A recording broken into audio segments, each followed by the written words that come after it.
Hi, everybody. Welcome to the rundown. This is our finale episode. But before we get to the full show of it all, I'm gonna give you a little hint on what's coming up. So tonight on the rundown, basically, we're gonna be talking about Beyonce, who officially kicked off a highly anticipated Renaissance tour, and the people have thoughts on it, as do I. Now, speaking of Bey, her husband Jay-Z better get Maury on the line because someone who was claiming to be his son is demanding a paternity test. Plus, I've got all the juicy details from Andy Cohen's new book on all things Housewives.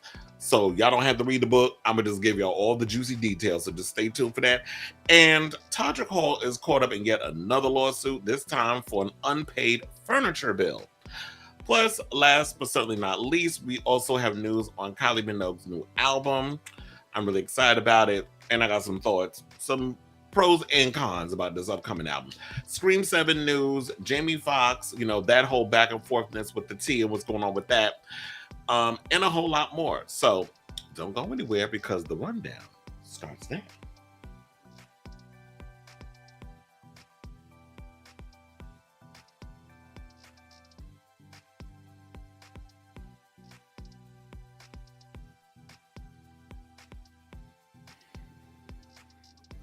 Hello, everyone. Welcome to a brand new episode of The Rundown. I am your host, Chris Avalon. And yes, for those of you who are tuning in for the first time, The Rundown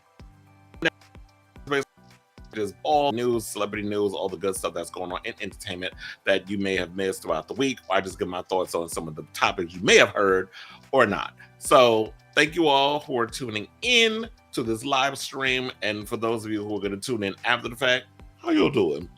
Also want to say before we get started on this show, I want to have a huge thank you to all of you who watched last week's episode. I saw we got some big numbers on last week's episode. I've been doing this for a while and I don't get caught up in the numbers and this and the other, like how everybody gets. I don't know. There was a video I saw that Caswell did a couple of weeks ago. It's like, you know what? The people who were meant to see your stuff will see your stuff. Don't get discouraged by the numbers and how many people are watching and how many people aren't watching and that sort of thing. So I like the numbers that I'm getting. Hopefully down the road, the more that I keep doing this, the numbers will get bigger and bigger and bigger. I'm not in a hurry to be just like trying to compete with all these other people because I'm in my own lane and I do my own thing. I mean, I do have some things in the works that's, coming down the pike. And I don't want to speak on those yet until things start getting into motion. But I just want to say thank you all who continue to tune in every week and who support the show and leave comments and like and do all this stuff. And speaking of which, to help those algorithms, please like and subscribe to this channel. Also leave some comments. Yes, the liking definitely helps get the numbers up and out there. So, and push us out into the stratosphere. So, I like doing this. And I appreciate all of you who watch and all that good stuff. So thank you. I also want to say happy DragCon weekend. I believe today is the what time is it? It's about 8:54 in LA right about now. So 11:54 on the East Coast. So yeah, happy DragCon weekend. I know they're winding down with DragCon and everything that's going on over there. I also want to give a shout out to Victor Gates. I know he's going to probably watch this show whenever he gets around to it. And leave a comment or whatever. I'm gonna give a shout out to him because I saw a video that he did on YouTube where he was actually at DragCon on Friday and was on the pink carpet where all the queens were coming in, and he did a whole red carpet video, all the queens that was coming into DragCon, and got all of them posing and basically talked them up and this, that, and the third. And I'm sure he's probably heard by now because he talked about Lolita Banana, how she's like one of his favorite drag queens from Drag Race France. Well, I should probably let it be known, if y'all haven't heard already, that Lolita Banana is about to be the co-host of Drag Race Mexico alongside Valentina. Your smile is beautiful. So yeah, Valentina and Lolita Banana will be hosting co-hosting Drag Race Mexico together. So I'm excited for that. I believe the new season for that starts in June. I forget the exact date. Might be mid-June, around June 15th, something or another, which is great because we have a lot of Drag Race stuff on. Like, I'm enjoying Drag Race Hispania right now. Season 3 is lit. I know I just saw the commercial for Drag Race France. Season 2 is about to come out. Didn't they just end the first season? We already on season 2 with Nikki Doll. Shout out to her, who is actually she does a podcast over at Red Eye Radio, which I'll be doing a show with them pretty soon. I did speak with Dang and RDCO a couple of days ago, and we're working out something where I'm going to be doing a podcast over on his channel as well, his Red Eye Radio. So looking forward to that. So she and I gonna be working buddies. So yeah, Nikki Doll has a podcast over there. I know she does Drag Race France, and I'm looking forward to season 2. And we already got All Stars 8 that's playing right about now over, just started last night. First 2 episodes aired, and even though I already knew it was going to go home, the 2 queens that was going to go home first, because that kind of leaked online, just like the people who are on the show. So, yeah, so I'm really excited about what's to come in regards to Drag Race. And shout out to all the queens that are out there working their booths and making their money. I was actually surprised that Willem was there, especially with all the love-hate relationship she has with World of Wonder. But you know what? Look, I remember when I was at when I was doing media at the last New York Drag Con we had before they stopped doing it, because I think it was just becoming too much in regards of the money and stuff, where the girls, a lot of them live in LA to begin with. There's some of them that, yes, technically a lot of them don't live in LA, so they bring a lot of their stuff out there to do it. But I know, like, it becomes a lot too, where it's like, okay, we're gonna do a drag con in LA, and then like in March, what's this, May, and then I think around September was when they did the last drag con, because that was around the time I was working with the circus. So they did the last drag con. I remember it was a 2019, I believe. And that was the first and last time I've been to that one, because that's when they stopped doing it. I guess it was just becoming too expensive for both sides, like with them having to rent Jacob Javits, the queens having to, spend so much money to not only do the LA one, but they got to do the New York one, and they have to have the booth set up. And it becomes a lot. Like, really, I mean, here's the thing. Any kind of convention you do, whatever the case is, it's an investment. Like, if you are good at what you do, then you'll make back on your investment. It just is what it is. But there seems to be an oversaturation of queens, so it's hard for a lot of the girls to stand out anyway. But so I get the frustration sometimes of people, but but shout out to all the queens that were out there dipping it, doing it over in LA with, Dragon. And also shout out to Matty Rance, who made his, a fellow commentator, YouTuber. He does a lot of drag race stuff. He made his drag debut over at oh my god, I forget exactly where. I think it was Heart or one of the. Oh wait, no, it was Bitch Pudding. Had, I think, amateur performance thingy. I'm probably messing this up. I don't have all the details in front of me right now, but I know I knew about it for a while. He was doing it because he and I share a mutual friend. Hey, David Lapp. And he told me that he got Honey to basically, and he calls her his drag mother. He got Honey to actually make him over, and get him into the whole drag thing and have a drag debut. So shout out to all the girls out here who just getting out themselves out there and doing the whole drag thing. Who knows? Maybe you'll see me one day, tuck and pluck and beat to get this mug beat and all that other stuff. I may do that one of these days, but yeah, I don't know. And then I got to come up with I had 2 drag names. I always said my name would either be Disgrace Jones or, so I'd be like saintly and also devilish, Sister Mary Good Pussy. Those are my 2 names. Anyway, so let's move right along and get into this gig, honey.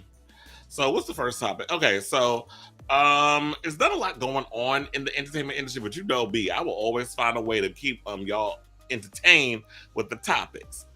So I was shocked yesterday when I was on social media. Well, I wasn't on social media. I was actually on Twitter.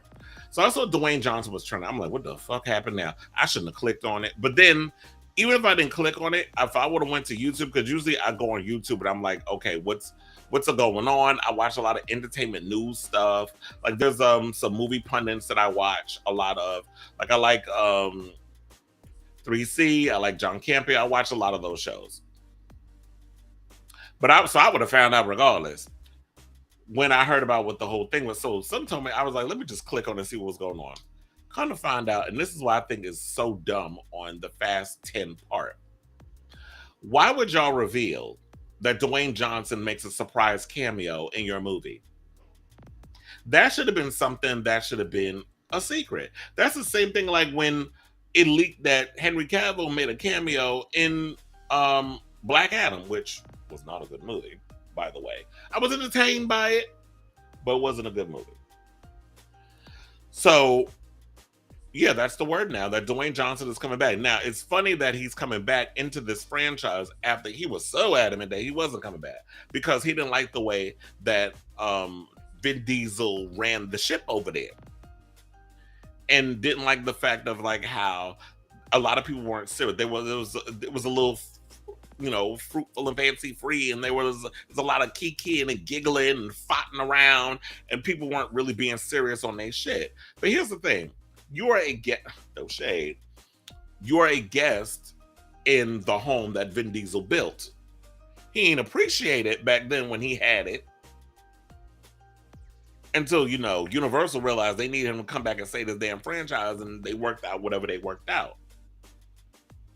Because, Vin Diesel tried to run off and do other franchises, and nobody cared to see him in anything else. So, Dom Toretto was who he gonna be until he's like 85.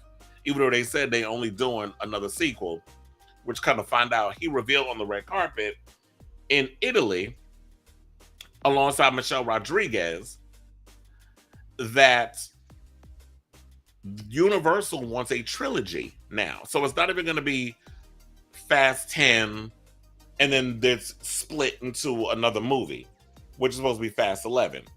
Now the studio wants a trilogy. It was supposed to just be 2 movies. So I guess we're going up to Fast 12. That's gonna be the final film once we get past this whole writer's strike. Which you already know, I'm here for the writers. I don't like, I've been hearing like somebody ask, well, why don't they have novelists write screenplays? You don't want to do that, number one. You don't want to be a novelist like a J.K. Rowling type, even though she's good at the books, but she ain't good at writing no damn script. Not everybody can do both. There's some people that can, but there's some people that cannot. Stephen King has written screenplays as well as books. And a few others. But anyway, so that's the word on the curb, is that Dwayne Johnson's coming back to Fast in the post-credit scene. But I really think that this is because he had to eat the whole humble pie. I don't think he ate a piece. He ate the whole damn thing. Because he thought, Black Adam was gonna be my foray into like my own tentpole franchise. Because I don't think Dwayne Johnson has had that throughout his career. Yeah, he basically is the guy that's come in and really catapulted pre-existing IPs to the next level. Like Jumanji, the Fast franchise, when he came in, I felt like he elevated the franchise, in my opinion. And then he's done other movies. Like, I even thought he was the best part of the G.I. Joe film, because he came in on the sequel. But he practically killed everybody off in the first movie, including Channing Tatum. I'm still mad at y'all for doing that. But I can move on from that. It's not something that So, but I think because Black Adam flopped is why he came back. He's like, you know what? I just guess I'm just going to come back and play Luke Hobbs. Now, here's the thing. Now, if Deckard Shaw can come back, Jason Statham, and keep popping up in these movies, I don't see why, Dwayne Johnson couldn't play ball and be a team player. Because you're not the star. You're a part of an ensemble. So the Wrap is reporting that Dwayne Johnson will reprise his role as Luke Hobbs in a post-credit scene for Fast X. Now, what makes this return so shocking is how adamant Johnson was about not coming back to the franchise. Because, back in November 2021, Vin Diesel, who was the franchise star and producer, took to Instagram essentially to beg Johnson to return to the mainline franchise. In 2019, Johnson starred in Hobbs and Shaw, a spinoff with Jason Statham.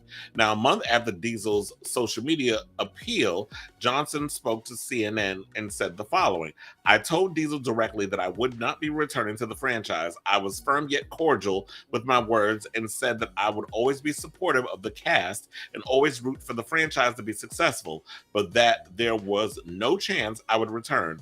Vin's recent public post was an example of his manipulation. I didn't like that he brought up his children in the post, as well as Paul Walker's death." Well, he said Pablo, but leave them out of it. "We had spoken months ago about this and came to a clear understanding." Now, here's the thing. I don't necessarily know, like, okay, so there you have it. He said he was going to come back, but I'm wondering what made him come back. So, like I said earlier, my theory is that I believe that it's probably due to the fact that, you realize you get more bees with honey. I don't see why you would sort of be like this person. You know what? I don't like the way you operate. I think you're an egomaniacal prick, and I don't want to work with you. But that's fine. It's sort of like there's so many people in this industry that are assholes that you're going to deal with. I'm not going to turn down a check, especially when the fans want to see them kind of come head to head and be in that movie. Quiet as it's kept, I actually think the Luke Hobbs character is one of the best characters in this franchise.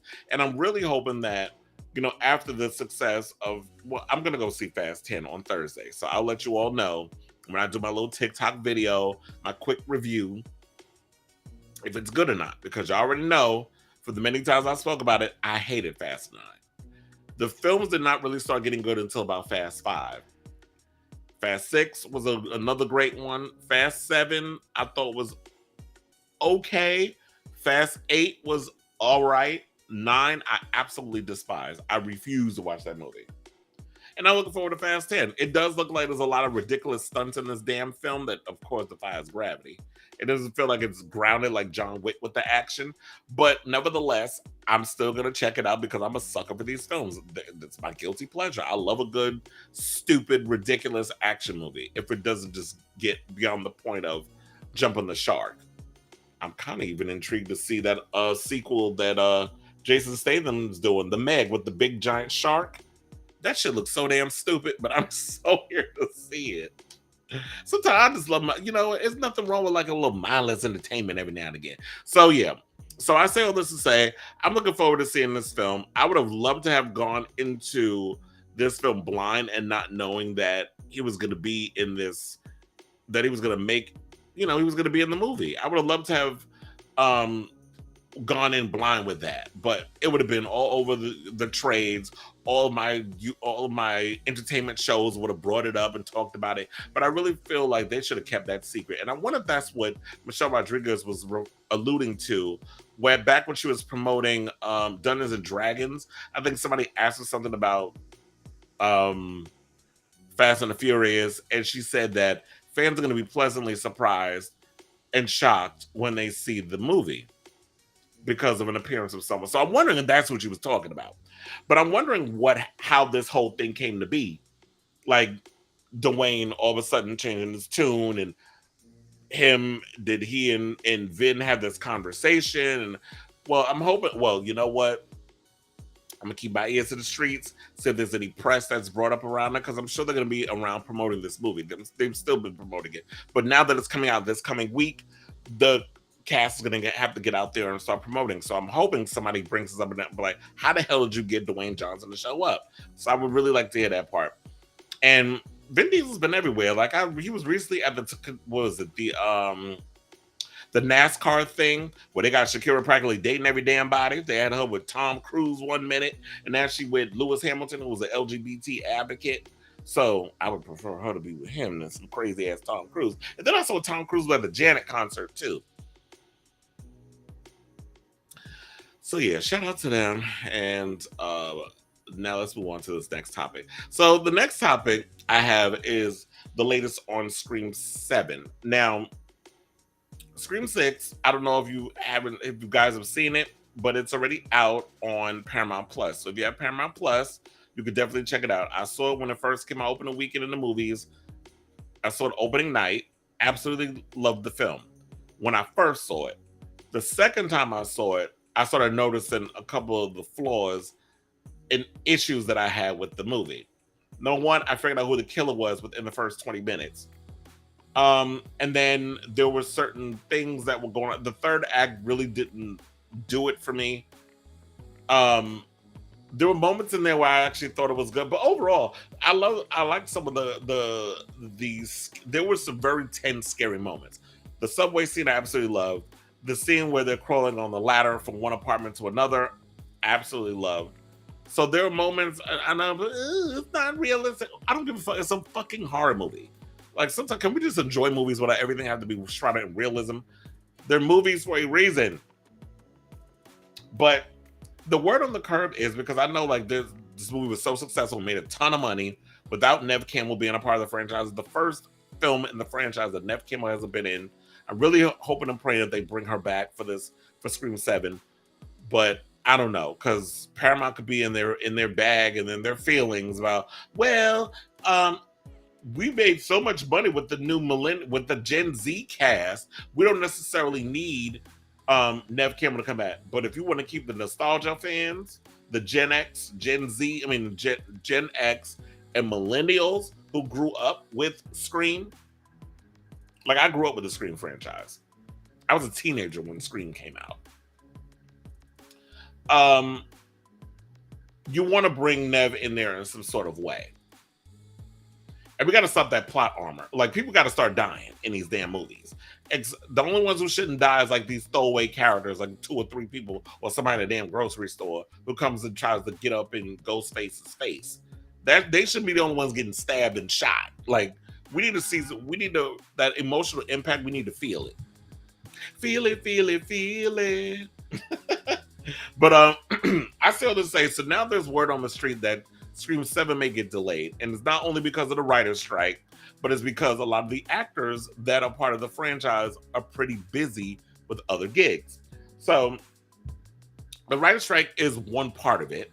But there's also, Jenna Ortega was just announced that she's going to be playing Lydia's daughter, as in, Winona Ryder, who's... Speaking of which, Stranger Things just got delayed because of the writer's strike, and she's in that. Winona Ryder. So I'm wondering if the scheduling is going to overlap. It's just look, a lot of people are going to get affected by this writer's strike. Y'all think it ain't going to hurt you down, but it's going to hurt you down the road like it did the first time when we had it eons ago. We're still trying to get over getting Hollywood back on its legs because, from what happened with COVID, when movies couldn't be in theaters and people couldn't film, and it was just a whole bunch of stuff. You would think these companies would know better, but what do I know, right? So Jenna Ortega is going to be busy. She's got to do Beetlejuice 2, which they're supposed to be filming in the summer. In the fall, she's supposed to start shooting this second season of Wednesday. So, and then they were talking they were going to plan on shooting Scream 7 in the fall, which doesn't make sense. I feel like we could wait, start filming it in 2024, and then release it in 2025. I think we can take a little break, especially when this last damn movie felt a little rushed, in my opinion. And we don't need everything so on top of each other. We don't need these movies to come out so back to back to back to back. They used to do that to old horror movies back in the 80s. Like with Friday the 13th, they had to have one come out every damn year. Then they got worse as they went along. Except, I was having a conversation with someone earlier, because Saturday, the 13th, was the anniversary of Friday the 13th Part 7, The New Blood being released. And I do love that movie because that was basically like when Jason went up against Carrie. Not Carrie Bradshaw. She didn't exist back in those days. Carrie as in Carrie White, the sidekick. So they had the girl with the powers that went up against Jason. I did love that movie. It's campy as hell. There are a lot of gay actors in that movie too. But I always said like my favorites is the first one, the second one, the third one, the fourth one. Because the third one's when he gets his mask. the hockey mask. And then hated the fifth because it was a completely different story. Part six was basically the Frankenstein thing where they brought him back to life. And then I love part seven. After that, the rest of the movies are trash. I do not count Jason Takes Manhattan, although Scream 7 did kind of, Scream 6, sorry, took that Jason Takes Manhattan vibe and actually, even though y'all shot in Canada, y'all, it mostly spent a lot of time with that whole New York energy, New York vibe, but I did like it. So, to get back to this story, so Jenna Ortega's gonna be busy with the movie Beetlejuice 2 and Wednesday season 2. Then you got Melissa Barrera, who plays her sister Sam Carpenter.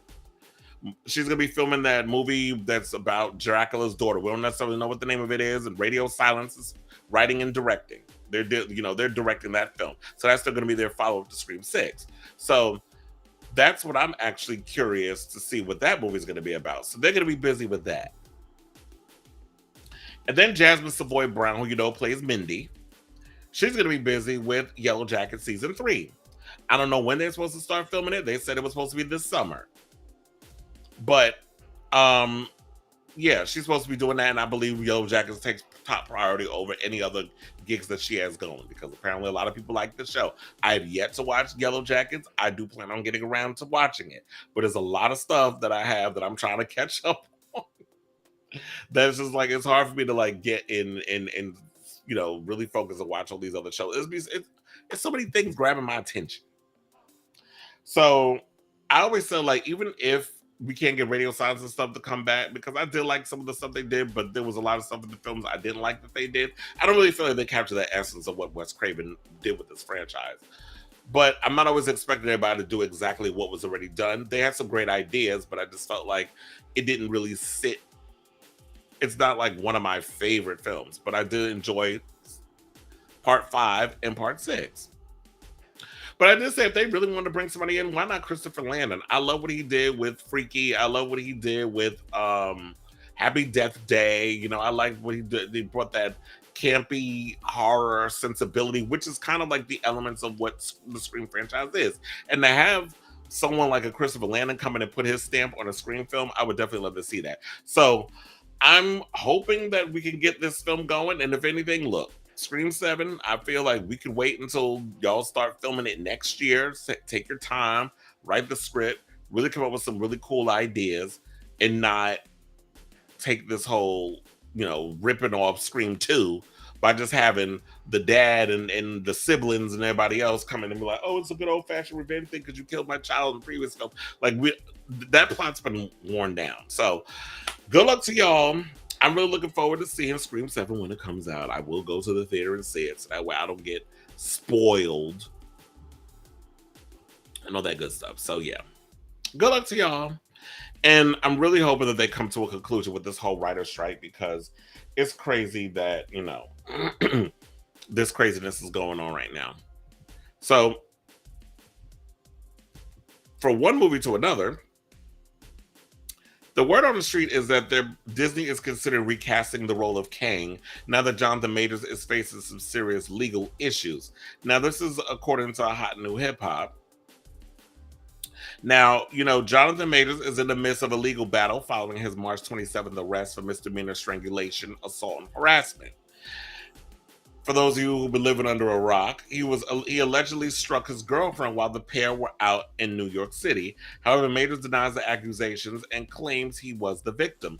A recent hearing in the case concluded with the charges against Majors being upheld. Now, since the news of his arrest, Majors has been he has seen multiple ties to Hollywood cut. First, he was dropped by his management agency and PR firm. Then he was removed from consideration for several projects in pre-production. However, the one major link he had left was with Disney. Now, Majors recently premiered as Kang, who is set to be a major villain in the MCU in the coming years. However, it appears that might not be the case for much longer. So, I saw that the Jasmine brand also was had reported this, saying that Disney has already started preparations to recast him as Kang, the Conqueror in the MCU, if necessary. For the time being, Jonathan Majors will reportedly continue to play Kang in all of his variations in the upcoming second season of Loki. However, insiders claim that should things get worse, Disney won't hesitate to move on without the devotion actor. And then, you know what? It's crazy because then I remember he pulled up the video. He said that there was evidence. Well, there's text messages. I posted that on my website in the article when I wrote it. There's text messages when he's, showing of them having a conversation. And then they said he also called the police on the situation so that way they can handle it. But of course, him being a black man and assaulting this poor white girl, we already see how you all are gonna look at him. Now, I'm not gonna go on this whole tangent where some people are like, oh, y'all always trying to take a black man down. I always trying to take down somebody black. What in the hell would Hollywood have the benefit from taking down someone like a Jonathan Majors when Jonathan Majors is making them a shit ton of money? Like, his career is on the rise. So that logic makes no sense. Like, they would be like, oh, well, they just trying to take a black man down. That's just a cheap cop-out argument that people always like to gravitate towards. Y'all don't never hear when people do something, oh, y'all just trying to take them down because they're a woman. They trying to take somebody down because they're gay. They're trying to take this person down because they're this. It's like, it's always when you're black, right? Sometimes black people are bad too. It's the same thing when I was reading this article about, they were talking about what people want to see in LGBTQ characters, and people were getting upset because they said that LGBTQ characters, they didn't like the fact that they had these, that they were bad people. They were these type of characters that people couldn't get behind, this, that, and the third, or they were doing predatorial things, or they would do. I said, you know what? Sometimes in life, people are just assholes. People are just mean. It just so happens that they're black. It just so happens that they're a woman. It just so happens that they're gay. And we can't just sit up in here and try to act like that because someone is of a certain race, they are exempt from the smoke. If he did do these things to this girl, he should pay the price. But if he didn't, then shame on this industry for being so quick to play judge, jury, and executioner on someone until the trial, and let the trial do what it need to do. Because I find it funny that they're talking about MCU is trying to remove this man from all his gigs. But over at DC, y'all real quiet about Ezra Miller. And The Flash comes out next month. Now, don't get me wrong, I do want to see it. I've heard it's a good film. I definitely want to see The Flash when it comes out. However, y'all can't be so quick to go in on, because you know how it's going to look. The racism, people are going to pull it there. It look a little racist. That you have, even though I'm glad that Disney and the MCU are taking their time to wait it all out and see what happens before they make a decision, because this is what we've been hearing back and forth with these stories. I love the fact that they're taking their time with all this before they are so quick to jump on, let's just get rid of him. But there's a lot riding on Jonathan Majors, especially he's supposed to appear in multiple iterations of, the MCU. Films, TV shows, whatever. But I don't know. If they do kind of just be so quick to pounce on him for this, but not go in on Ezra Miller for the things that they've done, and I feel like they've done far worse than what Jonathan has done, then you need to pay the price. So I'll definitely keep you guys abreast of the story as it develops. And then I was hearing also that because this came out on early Saturday morning, that apparently Jonathan Majors is dating Megan Good. Now, I was shocked today when I heard that. But no shade, it does feel a bit performative. It feels like a publicity stunt. That all of a sudden, because you were in a prior relationship with this white girl, that now he's going to jump in with one of the baddest actresses in the business, like black actresses. Now all of a sudden you want to hunch, you getting cozy. I'm thinking Beyonce because I'm about to talk about her in a second. that you're getting real cozy with Miss Megan. And they said the relationship, they said that they were at the Alamos Draft House in LA last week to see a movie. So it's not like they're, hiding the fact that they're hanging out. So it's in the early stages. Nobody knows how serious the relationship is. TMZ was the first one to report the story. They reached out to the reps from Megan and Jonathan. They haven't heard anything back. Jonathan's already dealing with his criminal charges, this, that, and the other. And who knows? Maybe he thinks that by getting with Megan, it's going to make him look good in the eyes of the people. Or the fact that, whenever black people like to just go and get with them white girls and then they get dragged over it, then they come back home, they want the forgiveness. It could be a whole bunch of things. I don't want to try to, well, I already did, so might as well just keep going. But I don't know. I just feel like it would be nice if he was, into this. But then also, there was something, I was having a conversation with DJ, and DJ was saying something other about product of an environment. The fact that he went to, where did he go, to Yale? So being that he went to one of those Ivy League schools, and the people that just surrounded by and all this other stuff, that he's going to be dating white women and he's going to be in that world. But sometimes, even though I don't care how Ivy League you get, there will always be some people that will remind your ass that you a nigga. Trust and believe. So, Jonathan, you may, did I say Yale? Or did I say Harvard? I don't know. Same shit, different toilet. I know y'all probably get mad if I said that, but I don't care. Harvard, Yale, Columbia, all fucking the same shit.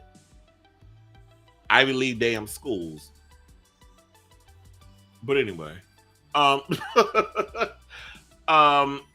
would hope that this is a real authentic relationship, but I don't know. It's just the timing to me just feels like it's a bit opportunistic, that it feels very publicity stuntish, that, you're trying to wipe the stench of what happened by getting with Megan. Maybe she just wants some good old dirt. I know Jonathan packing. But anyway, Jonathan, good luck to you. Hopefully you get out of this, and I hope the outcome turns out whatever it turns out. But, it's, yeah. I don't know what else to say on that. Okay, so let's move on to this whole Beyonce thing, this whole Beyonce tour. So, Beyonce's Renaissance tour finally kicked off on Wednesday. Yeah, it's definitely relationship PR. I don't know why I couldn't think of the word, but yeah, that's exactly what it is. It's a PR stunt. Now, Beyonce finally kicked off a highly anticipated Renaissance World Tour in Sweden, Stockholm, Sweden. And I have to say, when I saw that stage, I'm like, God damn, it's a huge stage. Very huge.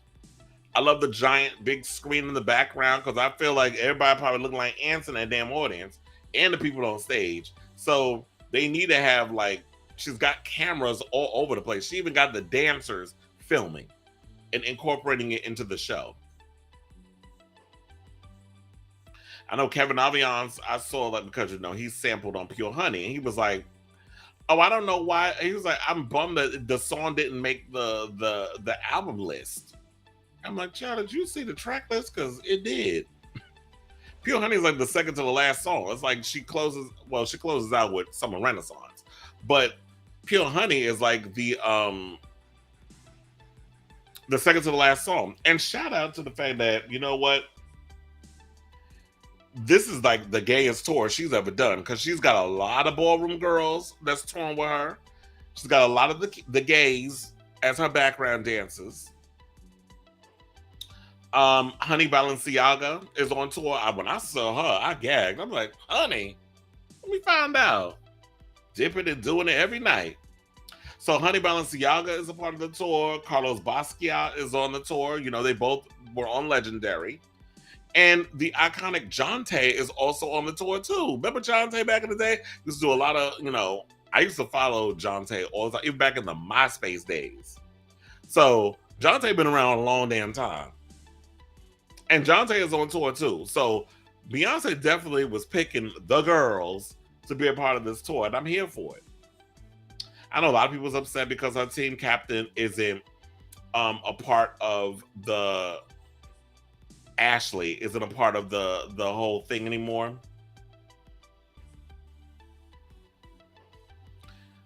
It could be. I'm seeing that the Beyonce tour is a bit performative. I do get that as well, but what else is she gonna do? Beyonce is someone who basically just takes whatever and puts it out there. I do feel like at times certain things that I saw on this tour is a bit on the nose. It's like, girl, we get it. Like, you've been a little late to the party of acknowledging your gay fans, but it's cute or whatever that you finally brought about. She even paid homage to Madonna at one point, calling her Queen Mother, and then she performs the Queen's remix of "Break My Soul," which I saw there was people on Twitter that were a little irritated with Beyonce because they felt like, how you paying homage to Madonna and not Janet? Janet has paid homage to the gays and done things for the gay community too. You mean with the Velvet Rope? Oh, I'm about to get to that. You mean the Velvet Rope? That was one damn album, Sweetie Boo, where you brought in, you did the song Together Again, which was about AIDS. You incorporate a lot of gay themes into your songs, which I live for. I love the Velvet Rope. And I love how y'all love to give Rihanna the credit for that redhead era, when it was Janet that started that first. So, yes, Janet has contributed some things and been a part of the gay community and acknowledged her gay fans, but never at the level of a Madonna. So we're not going to go and do this whole back and forth of who did what the best, this, that, and the third. I just go by what I see on social media. So I'm just bringing that up. But overall, from what I've seen, the clips and stuff, the tour looks pretty good. I love the choreography. I know a lot of people were bitching and moaning for the fact that Beyonce wasn't dancing enough. She's not giving. She's being lazy. But y'all had the nerve to talk about Rihanna and her performance at the Super Bowl. And I'm like, first of all, you can't even compare. Because number one, Beyonce put it in. That worked when she was pregnant with them twins. Them babies. When she was pregnant at the Grammys and she did that crazy ass performance, she was still giving. The speculation is the reason why she's not really dancing as hard as she used to is because she had foot surgery. And this is around the time when she did the Dubai performance, which, she was getting dragged over for good reason. Because they don't like gays over there. Anyway, so I actually don't mind the fact that she's not dancing as much. Beyonce has given so much of herself for the 20 plus years that she's been a solo artist. She has shown y'all, for the many tours that she's done, including the Baychella one, that she's going to get up there and she's going to give you choreography. She's going to give you hairography. She's going to give you vocals. She's going to give you the complete package. But I feel like a lot of the fans have been so spoiled over the years. They expect so much out of her because she's given so much. And unfortunately, with being a Virgo, we some damn perfectionists to the point where it's just out of control that how perfectionistic we can be. But I actually don't mind that she's not dancing as hard because here's the thing. I heard the tour is damn near 3 hours. She sounds amazing. The vocals was on point. And here's the thing. If my tour schedule is as grueling as hers, which is going to be traveling all over the world for the next couple of months, you have to preserve your energy. And also, she has 3 children and a husband. So all of that excessness, I don't mind the fact that she's gonna do a little shimmy. She'll break into a little dance break every now and again, give you a lot of upper body movement. And as long as she gives me vocals, something's got to give somewhere. Because if I'm singing for 3 damn hours, y'all not getting everything. I'm not gonna be up here damn near breaking my damn back and giving y'all flawless vocals for 3 hours every night, every other night. That's how you get vocal strain. She's going to have to cancel tour dates. She's got to preserve her energy. And plus, look, how many dancers she got up there? 20? I pay them the big bucks to do all the work. So let them overextend themselves and stretch and pop, dip, spin, do all that other stuff. That's what I'm paying them for. So get caught up in the spectacle of it all. the jumbo screens and the robot that moves with her when she's performing, and all the other little spectacles and bells and whistles that they have up there. But I'm gonna just give you a show, and I'm gonna give you good songs, and I'm gonna give you good vocals. So like I said, like we got to be able to just compromise or whatever. Overall, I'm sure a lot of people believe it's a good show, but we got to stop complaining about every little thing. It's like you get an inch, she gives an inch, you want a mile, and it's never enough. People are never satisfied.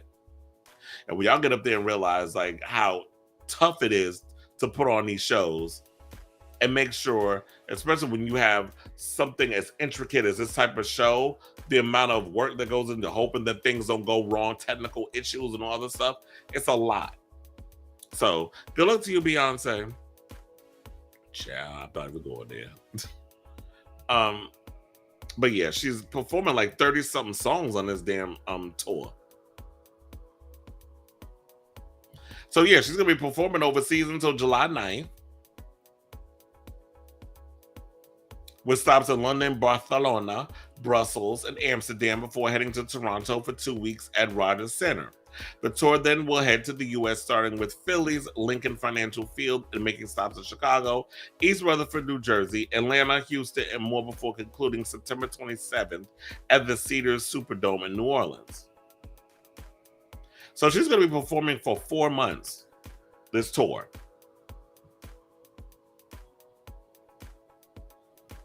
So yeah, if y'all want to see clips of the tour and all this other stuff that I posted, because some people did a great job with the video recording, and it's all over YouTube.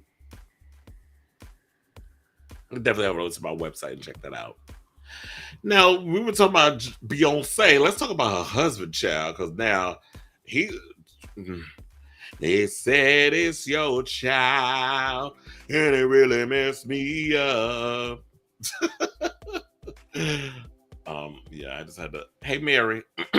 So, a man who is alleging that he is the rapper's secret child has filed a court order to make him take a DNA test, according to a report. Now, Rymir Satterthwaite, who claims to be the illegitimate son of Jay-Z, shared his mother's affidavit recounting her alleged sexual history with the rapper. Now, Wanda Satterthwaite, who passed away in 2019, believed Jay-Z impregnated her in 1992. She detailed their past in a 2015 affidavit obtained by the Daily Mail, saying, "I met Sean Carter in fall 1992, and he identifies himself as Rock, though my friend Kalisha Allen, who was an eyewitness. Mr. Carter and a friend came to Philly to pick me up and Kalisha around the area of 24th and Bolton Street in Philly. I went by the name of Carmel or Precious. We were taken back to Sean's aunt's apartment in the Brooklyn projects in New York. After talking, drinking, and dancing, my girlfriend went off to the room with Sean's friend, and I went with Sean." Ooh, y'all was drinking and hunching. Wanda Satterthwaite allegedly had sex with Jay-Z and experienced a failure while using protection. She remembered meeting up with Ho one more time before losing touch with him. "Sean and I did have protected sex, but the protection broke," she alleged. "Sean and his friend returned 2 weeks later to see us girls again. But they only found me, Wanda, since Kalisha was having problems at home. Sean asked me to leave with him, but I told him I could not because my mother would be upset. I never saw him again until a year later on TV, but still had no idea of his real name until later and did not know how to reach him." Now, over the past decade, courts repeatedly ruled against Rymir Satterthwaite in his efforts to get Jay-Z to take a paternity test. And an appellate court denied the man's motion to unseal documents in this case against Hove on Monday, May 8th. So we can't say that Rymir is not persistent in his, situation in regards of, Jay-Z being his daddy. Now, do I believe this story? I do. Now, it was funny when I posted this on social media because, I like to post a lot of the articles that I write and things. It automatically goes to my my business page and I post it to my personal page because, and the people comment on it. And a lot of people saying that they believe that this kid is Jay-Z's child, even down to the the multicolored lips, because Jay-Z got the black lips, probably all that weed smoke, or maybe he was just born with it. Maybe it's Maybelline. But I say, get Maury on the line. You are the father, child, so I believe it. I don't know why Jay-Z won't take the paternity test. Now, I do get it. On one hand, there's a lot of people that come out here that are clout chasers that want to come and say, like, you know what? It's a possibility that you just trying to take advantage of this man because he's got a lot of money, he's got a lot of access, he's a famous person, and you can't just be coming out here and I'm not going there. Now, wasn't there another story? So I'm reading comments from production. Y'all being shady. I'm not even going there. Wasn't there a story that came out that Jay-Z also had a daughter from some woman back in the day? So there are a lot of people that's been coming out of the woodwork claiming that Jay-Z got a bunch of damn kids. And I wouldn't be surprised because you want to know something. Remember Lemonade and all this other stuff that was coming out? Jay-Z and Beyonce was out here talking about the cheating and him cheating and can't keep a dick in his pants and you gonna lose your wife, if you cheat again and all this other foolishness. I don't know. It felt like, okay, now is this for real or y'all trying to play with our emotions to sell music? And Jay-Z out here, laying low and spreading it wide, but this is of course before he met Beyonce, so we can't try to lump this into a whole cheating situation. This happened way before he met her. Way before Beyonce was even, I guess, a known artist, before Destiny's Child. So he's been trying to get this paternity test, and I don't understand why. I feel like, you know what, just put the rumors to bed, get it done. Let's shut this guy up. Otherwise, he's going to continue to keep burning money to take your ass to court to get a paternity test. But I don't know. I also heard that Jay-Z is really trying to plead with New York City to have him build this casino in Times Square. I saw the letter.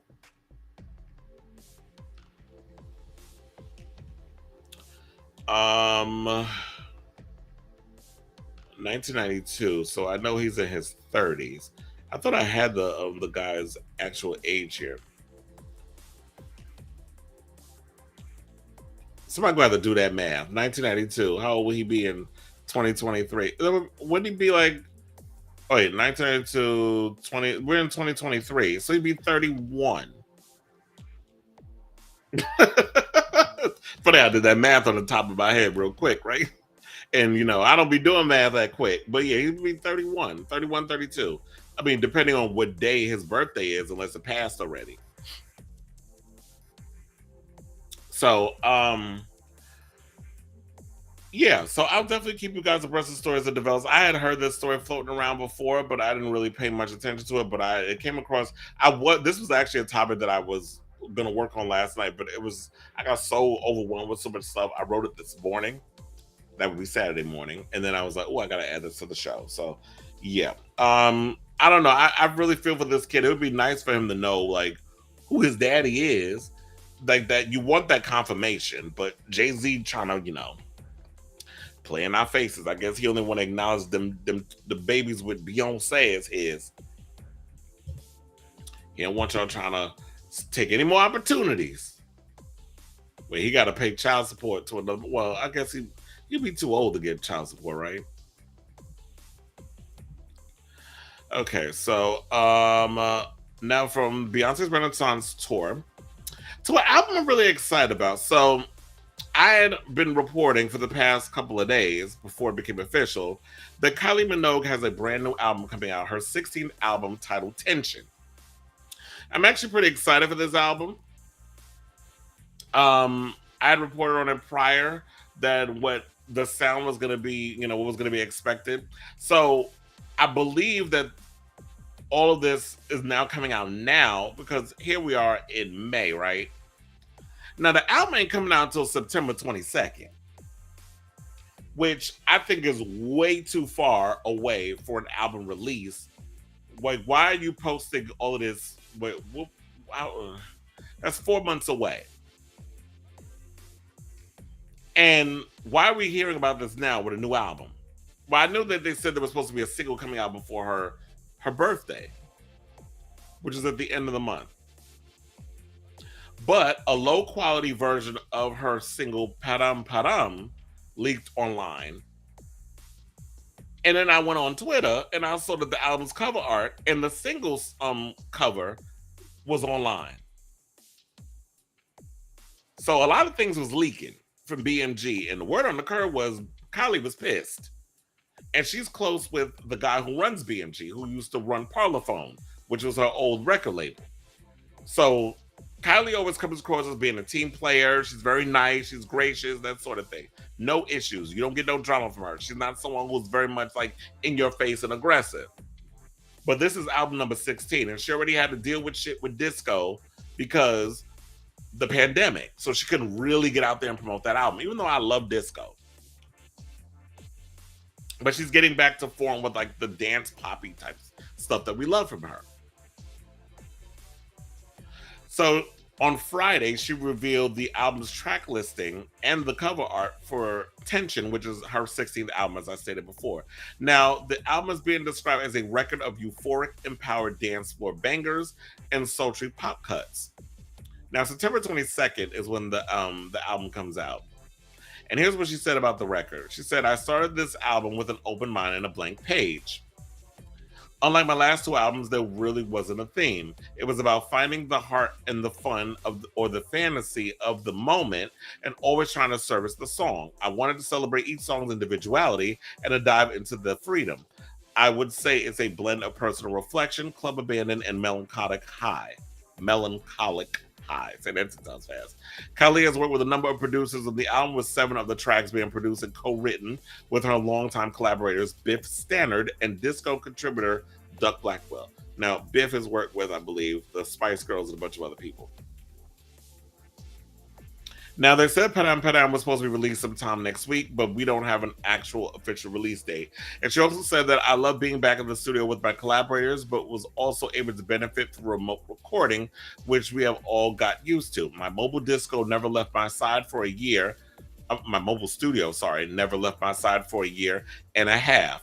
The album is a mix of songs I've written and songs that which really spoke to me. Making this album helped me navigate challenging times and celebrate the now. I hope it accompanies listeners on their own journeys and becomes part of the story. Now, my issue that I have with this album is that, like I said it before, it's September 22nd is way too far away for album release.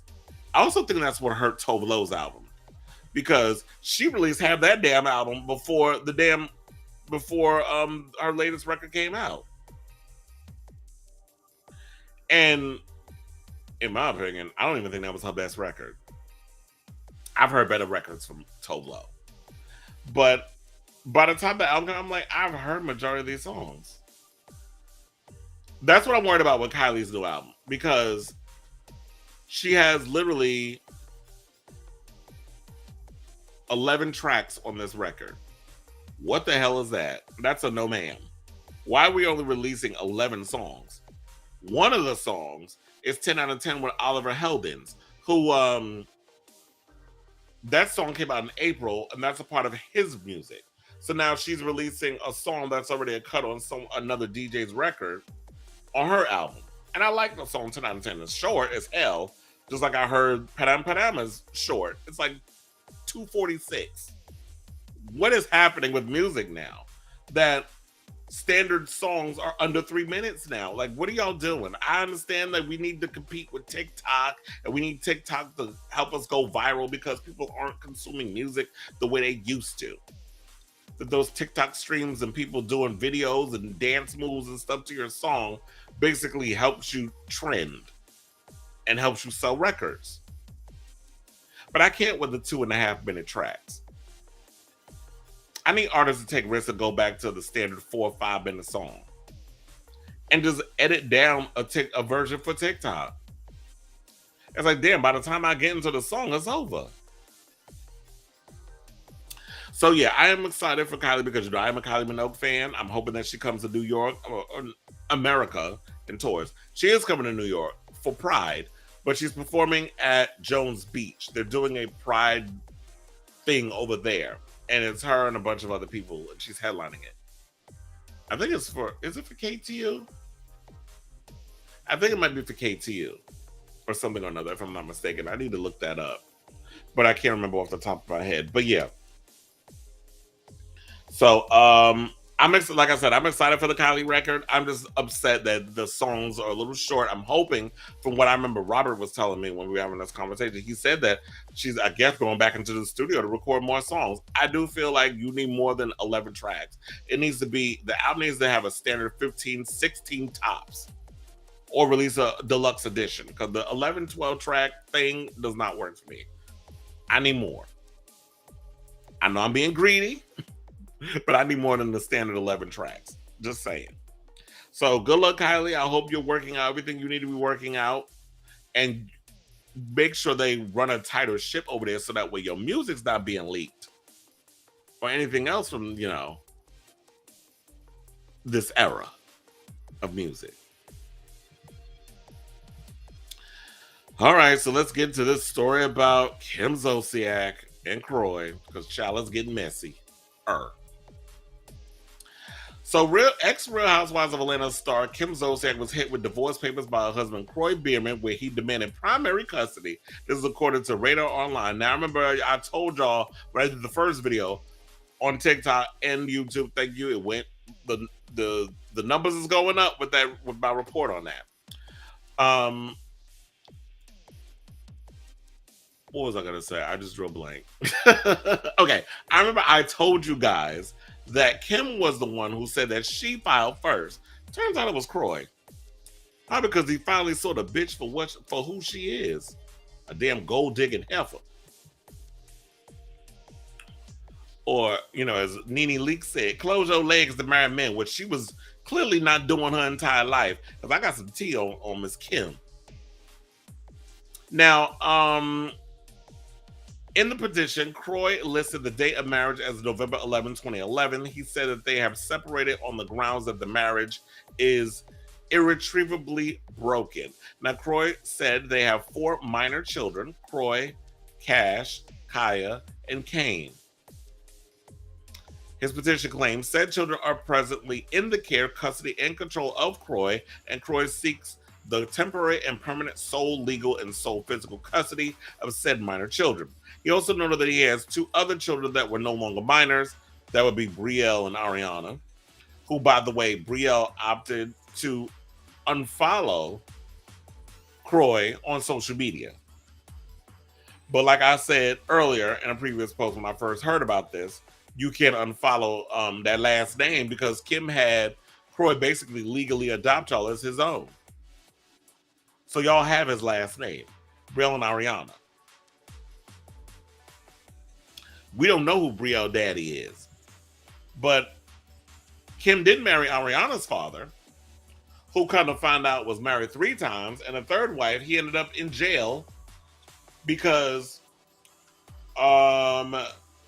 having inappropriate contact with his third wife's daughter.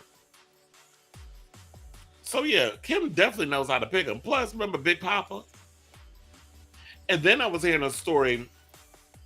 I was on YouTube, and once I started watching stuff about Kim Zolciak, I started getting like alerts on things. And there was one I forgot. I should have just wrote down the name of the source that I got this from. But I saw some tea where it said at 16, she was a witness to a criminal investigation in Windelotz, Connecticut, and started having relations with a police sergeant named John Minogue, I believe is his name. He admitted to the affair, but said he started seeing Kim after the investigation, which I don't believe. And John was married at the time of the affair with Kim. And this was around when she was a teenager, 16, 17. So Kim definitely was out here laying low and spreading wide and doing what she had to do to financially secure herself. Kim has always come across as someone who did not want to be broke. Being broke was not an option. She loves money. Money was never, or things that she wanted was never, and it was never a no with her. She always just went and spent extravagantly. It was all over the Housewives. We've seen it over the years. And I know people want to be so quick to blame the Real Housewives and a lot of these reality shows is being in on reality TV, does that ruin relationships? Does that ruin marriages? I don't think it does. I believe if you have a strong foundation before you go on reality TV, a damn TV show cannot destroy what's already been irretrievably broken, as the phrase they like to use. So I don't believe for 1 second that the reality show ruined them. I believe Kim is someone who wanted to keep up with the Joneses, living beyond her means, and was trying to live in this point of trying to show out for us, which I don't understand why. I'm not the one that's going to be stuck with them crazy bills. That's you. For extravagant parties, you're spending more than the income you're actually receiving. So I want to play y'all a clip of Bethenny going in on Kim and them and basically saying all the shit that I was saying.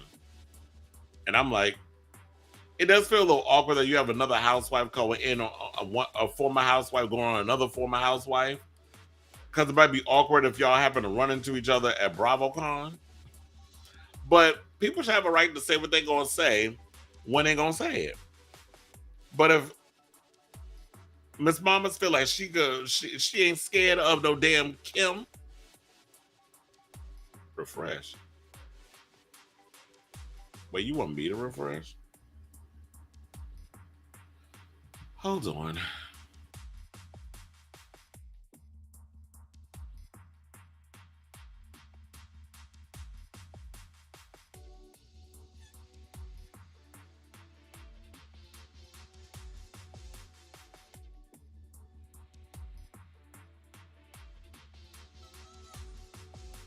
I was just on my podcast and my producers told me that Kim Zolciak and Kroy are getting divorced. And I've heard all the rumors about the foreclosure. And I thought to myself, marriage is hard enough. Bringing other people into your life and highlighting it for years on TV. I did it for a short time and I paid the price. And I took it like a champ when I was scrutinized and, they go with you in when it's happy and everything looks great, and everyone's coming with you when it goes down to the abyss in the shit pit, Slumdog Millionaire style. So they invited us into this life, and they've always been people who seem like they're spending more than they have. He's on a football salary, she's on a housewives salary, and they're spending like the fucking plane's going down. And the thing is, you can't spend more than you make. And it's the old housewives model to get on the show, make no money, spend, logo, car, house, bankruptcy, foreclosure, because you can't fucking keep up. You're writing checks you can't cash. And it's gross. It's like what's wrong with America. When the whole real estate bubble crashed, that was because people were just financing their houses and the whole thing imploded. And I heard Kim and Kroy owe $1 million each. And it's like, good. Pay the IRS. You got to fucking pay. You want to play? You got to fucking pay. And, all these couples that bring everybody into every single detail like they're perfect, it's a recipe for disaster also. Machine Gun Kelly and Megan, and then he's cheating. And it's Adam Levine and his wife. Everyone gets humbled real quick. So these two, we're so perfect and we're so in love and we have all this money and we're spending and the diamonds and the this and the filters and the kids and everything. And then when the shit goes sideways, you invited us in when it was going good and it looked like a fairy tale or made us believe it was. Well, guess what? We're coming out with you too. So no one's going to fucking respect your privacy at this time because there is no privacy at this time. And I think I get particularly lit when people spend what they don't have. It's like fucking up the whole system. It's like fucking with the IRS. Like you pay your goddamn bills, right? I never spent a goddamn dime until I made money. Like never. I couldn't afford a taxi. I would pray that someone would buy me a drink. Like, I never spent a fucking penny. I was terrified. I was on the cover of Forbes and called my business manager to ask if I could buy a handbag the first time. I was always terrified because you don't spend money you don't fucking have. My apartment was furnished by IKEA. When I was on the Housewives in New York, I didn't have it, so I didn't pretend I had it. Fucking hate all show and no go. I hate fronting and stunting. Pay your fucking bills. That's all I have to say. Pay your fucking bills.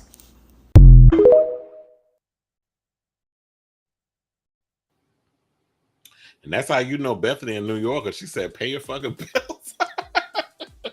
But that's so true, though. It's like this whole front and stunting that a lot of people do on social media, it's just ridiculous. Like these delusions of grandeur and these illusions that they want to fit up in there. And it's like, we all knew that Kim, what used to send me was how Kim used to just act like she was this highfalutin, high sedity.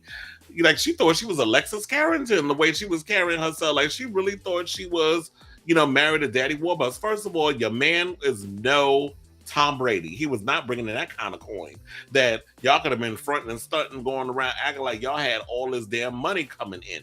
He was a low-level football player. He was no Brett Favre. Or no, look at me being butch, bringing up footballers and stuff. I'm being silly. I know football. But it's like, look, Kroy was not somebody that was like this major player in the NFL. And Kim thought she was just too damn good for the Housewives. And it's funny how I remember, I even alluded to it and I played around with it. But I remember Kim was people would say, oh, maybe she come back to Real Housewives. No, but we don't need her. The only one that would want her ass there is Sheree, because Sheree need an ally at this moment. Her and that Martell storyline, ain't nobody buying it. That fake relationship where y'all got to drag me from born ass Love and Marriage Huntsville to try to get y'all some kind of notoriety over at the OWN network, because nobody don't know what the hell that is on their TV. Don't nobody care about Carlos King, thirsty, opportunistic, want to come back to the Atlanta Housewives having ass. Because he want to be media and talent now. He don't want to produce no damn more. And so we don't want Don't Be Tired to get a reboot. We really don't. And we already know that's Andy Girl. He go hard for the trailer trash. Because at the end of the day, I don't care, how many mansions your ass buy, you still trailer trash, Kim. So I feel like at this point, what the closest that we could get Kim Zolciak to come back to the Housewives, it would have to be in the form of Ultimate Girls Trip. And that has been the word on the curb, is that Kim, they've been trying to get her to come and do season 5 of Ultimate Girls Trip. We're currently in season 3. I can't even get through season 3 because it's so damn boring. I'm just looking for the season when, the whole thing with Brandy and Caroline Manzo, I just want to know what really transpired with that whole situation. And the cast is way more entertaining than season 3. So, should season 5 happen where they could get Kim to sign on the dotted line, this would be good. But if she got to address this whole divorce situation. But I really feel like Kroy is at this point where it's like, I'm tired of you and your bullshit. We saw Kim had a heavy gambling problem. You saw all them damn lottery tickets in that episode of Don't Be Tired that she bought. So she spends crazily. And then I saw on social media she's selling her used wigs for $2,000. I'm like, bitch, I would rather buy the bundles of Erica Jane, where she overcharging y'all like damn near $1,000 for some hair pieces. Don't even come with the clip in. Remember when we did an episode of what was it, Drinks and Drag, and she said she went on the website, she said, damn, it don't even come with the clips. And she charged like damn near $1,000 for bundles and shit. So can't nobody wearing your damn wigs. Lord knows what you got up in the damn scalp part. Could be lice, could be bed bugs, could be all kinds of shit. Them roaches you claim that you saw in Nene house probably crawling up in them wigs too. So I really feel like this is a stunt. I don't know. And the whole thing, because now they got a $1.1 million tax lien. And it's funny how like that came out moments before the divorce. It's like the tax lien thing came out, and then hours later, the filing for divorce. So, what's dark was always going to come out to the light eventually. And y'all sit up here trying to stunt. And yeah, you can put a little duct tape on the wound, for a while, but eventually the wound is going to expose itself. You could temporarily cover it with the Band-Aid, but there's only a matter of time before the dirt always comes out. When you sweep it under the rug, it's gonna come out. It gotta come out somewhere. Okay, so we're gonna still stay in the whole Bravo universe, and yeah, that's what I was thinking. We're gonna I'm gonna do this Andy story, and then we're gonna take a break after that. So Andy Cohen has been on this road to the trail promoting his new book. What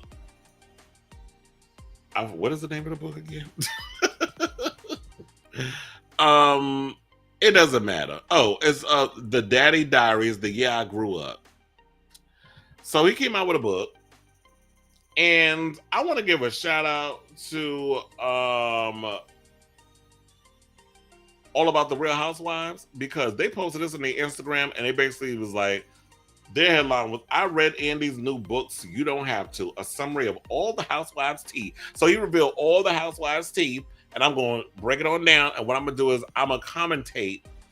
That's not a word. I just made it up. I'm going to commentate or give a little commentary as we go along, because if I wait to the end of all of this I'm reading, I'm going to forget. So I'm going to just give my opinions as I read along. So let's talk about Real Housewives of New York. So that's what we're going to do. We're going to go in the order of the screenshots that I took. So I'm going to just read it from my phone. So this part I was shocked by, and people were sending me this like all yesterday. I had like 3 or 4 people send me this part. And I'm like, I know, I got the screenshots. I'm going to be talking about it on the show. So apparently Wendy Williams called him personally to pitch herself to join the Real Housewives of New York.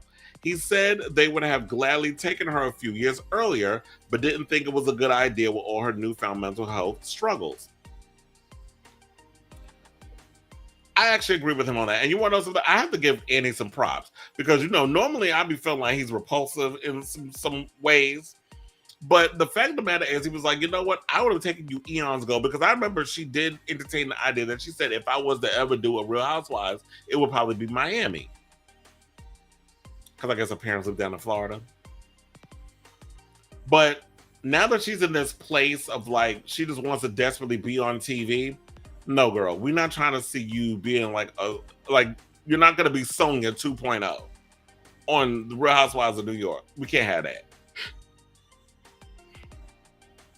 So I'm actually good on him that he decided to be like, you know what?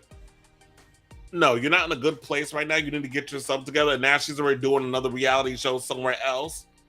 And it's unfortunate. We already know the story about that. But I'm glad that he was actually looking out for her and being like, no, we don't want you on the show. Not in this state that you're in.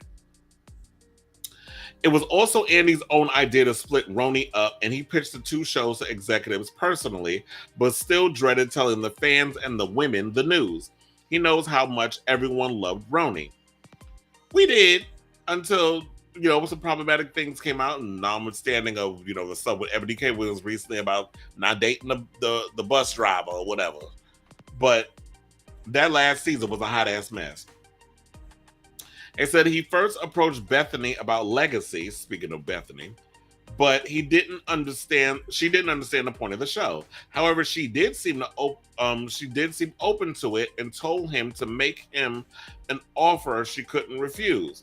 He then insinuates she's two-faced for publicly bad-mouthing the show the day after it got announced, when she was asking for an offer to do it the day before. Doesn't like Bethenny trash housewives in general, which I actually agree with him on. First of all, if it wasn't in Bethenny, you like curse people out and tell them pay their fucking bills, but now we got to go in on you. Let's not forget, if it wasn't for the housewives, you wouldn't be where you are today. You were, who was she? Jill Zarin's personal assistant or chef or something? I'm trying to remember. Look, it's been so long since I've seen the Housewives of New York. I don't remember exactly what her role was. But remember, you started out as like, when you were talking about, you was the broke girl. You didn't have all the things that these other women had that was on the show. You was the regular girl, which is why we gravitated towards you, because you were the penny pincher. You were the regular girl who did what was it? The Apprentice, the one with Martha Stewart, not the other one, the asshole that, you know, gets to do town halls at fucking CNN. Don't even get me started on that bullshit. So you're bad mouthing the very thing that made you that got you where you are. You're biting the hand that fed you. And you got to promote your skinny girl margaritas to the show, and you know, you had your many iconic moments. Go to sleep. You know, when you went at Jill Ben-Simone, like Kelly Ben-Simone. Jill Ben-Simone was her husband. Jill Ben-Simone was Kelly Ben-Simone. Sorry. But anyway, so I don't like the fact that she did that either. So I'm with him on that. Luann was not happy about Legacy and had valid concerns they discussed, but Andy wouldn't go into them in the book.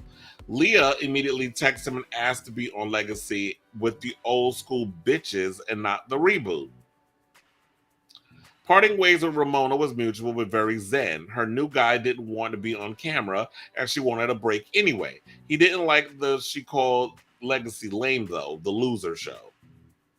Literally nothing about season 13 or the Ebony Ramona HR investigation. How you write a book, but you're not going to reveal that to you? We want to really know about that unless because it's an HR investigation and that whole thing that it's been sealed and that's not something you can speak on because no, Andy is not technically an executive. He's talent now. But since he started them Housewives, that's the only thing he's benefiting from. Says the two all-time biggest leakers to the press are in the Roni cast. And in parentheses, they have Luann and Jill. So that's, I believe, all about the Real Housewives, implying that it might be Luann and Jill who are the biggest leakers.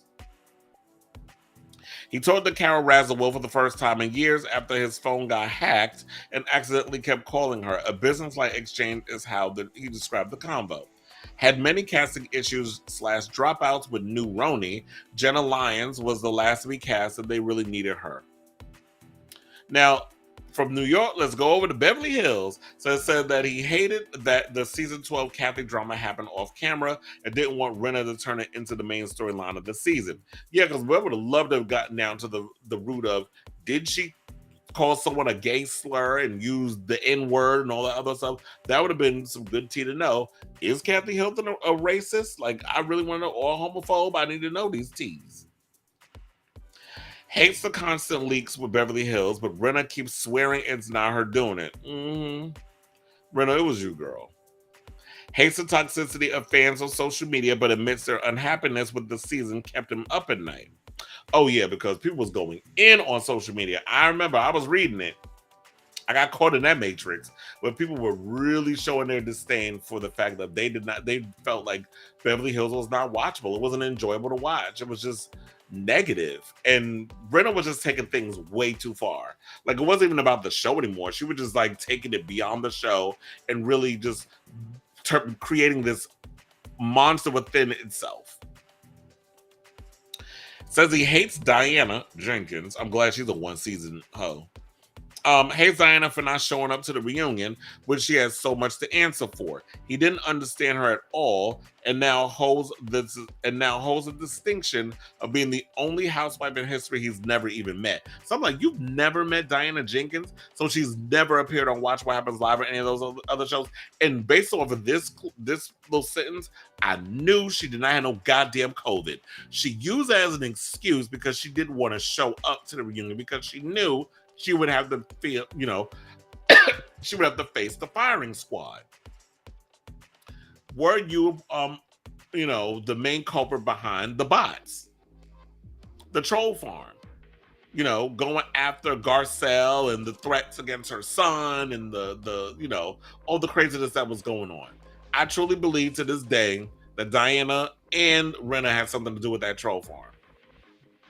I really do. Feels like he totally shit the bed on the season 12 reunion by not being tough enough on the Fox force or asking enough follow-up questions. He said Garcelle was especially stressed before the reunion and that she texted him after to tell him how disappointed she was with how it went. Well, I would be too, and that's why he had to apologize because, when they showed them, or what was it, Renna, that threw Garcelle's book in the garbage, Andy's making little jokes.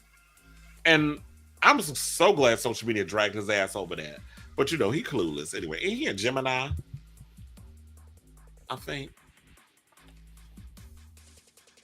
He half-ass crazy anyway. Okay, so Renna texts him in the middle of the night after the season 12 reunion saying she's officially leaving the show. He texts her back saying that feels right, which means that he felt it was a mutual agreement, which I think in a way she knew that they were going to go after her, but she thought, let me get ahead of it and quit before y'all fire me.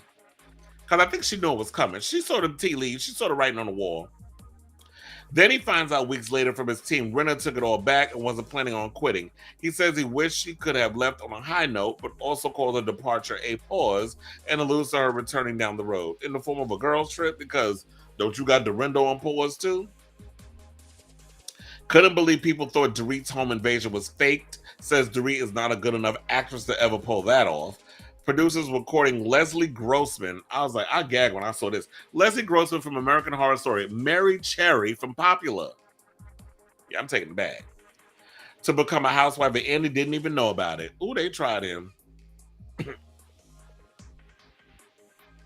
There's some OC news too, but I don't really watch OC about that. But I do. There's one part that I did find particularly interesting. But before I get to that, the Dorit stuff, I'm sorry, I was one of the people that didn't believe it. I felt like it was just ill time that she faked this whole robbery situation because she really wasn't bringing anything in regards of the season. She was just there providing, being a label whore with all the fashions. So she really wasn't bringing what needed to be brought in regards of the show, in my opinion. So, let me just cook up a robbery storyline just to keep myself going. Because I feel like a lot of times y'all be making up storylines just to keep yourselves on these shows. It don't feel like it's reality TV. Okay, so they said that Taylor Armstrong approached Andy directly about wanting to join OC after moving there. He thought it wasn't the worst idea in the world. Now here we got Vicky, problematic ass. So now Vicky immediately found out Taylor was in talks with the show and was all up in his grill wanting to know if she had gotten a contract. I just don't, you know what? I've always said this about Andy. Andy is a damn pushover. Like, he lets these women just push him around and try to control the situation. Like, who the hell is Vicky Gunvalson? Yeah, you a part of the OG cast of Orange County. And y'all like the first show to ever come out of the gate. But bitch, you don't run Bravo. Like, who are you? I don't like her. I never liked that ugly ass woman. But anyway, so then they said Vicky cried to him after finding out Tamra was coming back and had to pull out a Watch What Happens Live for the announcement because she wouldn't stay composed. But later she did the show and wound up being sweet and supportive of Tamra, which made Andy emo. Meanwhile, the entire crew was masked up because of Vicky's anti-vax status. Well, if she's somebody who's against getting vaccinated, she don't need to be on my damn show. She don't need to be on camera. I'm not compromising my immune system for no anti-vaxxer. Sorry, I'm not. Which makes me wonder, that time when she was on Ultimate Girls Trip, when it was at the Berserkshires, since she's an anti-vaxxer and she was sick the whole damn time, did she have the 19 and was she putting people at risk? Or y'all not saying that because I just wanted to film. Okay, so let's move on to Jersey. So, never saw anyone get as drunk on Watch What Happens Live as Jen Aiden did in early 2022. New Jersey season 12 reunion was the most exhausting ever. Thought Teresa seemed over the show at that point. She talked to him off camera about wanting off the Housewives for a few years. Then they probably backed up that Brinks truck and she was like, oh no, I got a man to support and 4 daughters. Mentioned several times he thought season 13 would be Teresa's last season. Another thing he said, they really wanted Caroline Manzo back for season 13 because she is still chomping at the bit to take down Teresa, but he knew they'd never agree on a contract for Caroline. Sounds like they wanted her as a friend of, but she had too many expectations, aka full-time and money. He ran the Caroline Manzo idea by Teresa, and she said she would never film with her. He begged her to at least let them go through the negotiation process with her. But Caroline said on David Yontem's show, the Behind the Velvet Rope podcast, she said she would never do the Housewives of this, that, and the third. She probably would do a reiteration of Manzo with children, but she said she would never come back and do like the Housewives. She's moved beyond that. And after the experience of Ultimate Girls Trip, he said she's pretty much done with doing that. Really likes Jackie and didn't want to see her demoted. Said she had the greatest attitude about it, and she told him she'd be the greatest friend of the show had ever seen. Kim D and Kim G begged to differ. Yeah, because Kim D is always going on Not Jen, Aiden. On, oh my God, what else? Jackie Gold Snyder. There she goes on. Teresa called Ramona low class off camera after the wedding invitation fiasco. Teresa wanted Andy to attend and officiate the wedding, but he couldn't accept. Thank you, because I've always said my problem with Andy is that he is too biased with these women. He has his favorites, and he tends to, it's hard to be objective when you are too close to people who are technically your employees. You're the boss, since you're the executive producer. Matt Rogers did a huge anti-Gia rant on Gia Judice, I should say, on Watch What Happens Live. They had to cut from airing because Annie didn't want it to look like an attack on her kid. Now, here's the thing. I know a lot of y'all don't know this, but Watch What Happens Live is not necessarily live. It is taped. They film it earlier, and then they air it, at 11:30, whatever time the fucking comes on. But then they said they didn't want it to look like you're attacking a kid. But here's the thing. Gia has now positioned herself and asserted herself to being like this adult. Asserting herself into grown people shit. So my thing is, if you say you grown, I'm going to treat you like you grown. And that's always been my problem with Teresa. Teresa talks to her daughters like they her friends and not necessarily her kids. That's why I had to laugh during that scene when Melania is sitting in the front seat and Louis gets caught on camera talking about, oh, we're inviting all these people to the party except your brother and his wife. So y'all deliberately just want to invite people. And then she's like, you're on camera. We're filming. So it's like y'all putting on this act when the cameras is on. But anyway, Kathy Wakili sent him tons of gifts for Lucy when she was born to be his daughter, despite not having talked to her in many years. Now, Atlanta news, I gotta hurry this on because I feel like I've been going on a long time with this stuff, but it's a lot to break down. Now, when Atlanta thought season 13 or early season 13 was subpar and prayed the season would get better. I do agree it was subpar, child. Sheree's original tagline for season 14 was, there is no greater OG than she. Oh, they were trying to do a play on She by Sheree. Sheree hated it and demanded a redo. Thought Marlo did too much on season 14. She's walked around on that show with an AK-47 and randomly firing at people, and she's still doing it. Thought the season 12 and season 13 reunions were terrible, but loved the season 14 reunion. Thought Marlo stole the show after they did a full 90 minutes about her past and present, much of which didn't air. Yeah, they seemed to film a lot, but we didn't get to see a lot of that during that season. Now he finally addresses fallout with Nene, saying, what a sad end to a relationship with someone I adored and put on a pedestal for years. The door is closed. So there's no chance of reconciliation for Andy and Nene in a relationship, or her, I guess, coming back to the Housewives. The day after Nene's racial discrimination lawsuit dropped, Amy Sedaris showed up to the set of Watch What Happens Live screaming racist at Andy as a joke.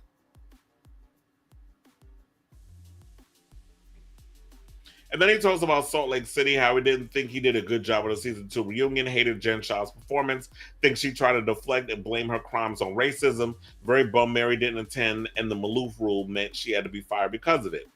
Yeah, so if y'all don't show up to reunion, you're pretty much done. Now, we got some ultimate. Now we're gonna get to the Ultimate Girls Trip and BravoCon, and then we're gonna be done. We gotta take a break. So, season 3 casting process for Ultimate Girls Trip was a mess. That's the current season that's airing. Sounds like there were multiple dropouts last minute. Tinsley was rumored to drop out, but he doesn't mention her. He says they went to Garcelle last minute, but she didn't get back to them in time. Then they went to Shannon, who was unavailable. Finally, they landed Portia at the very last second.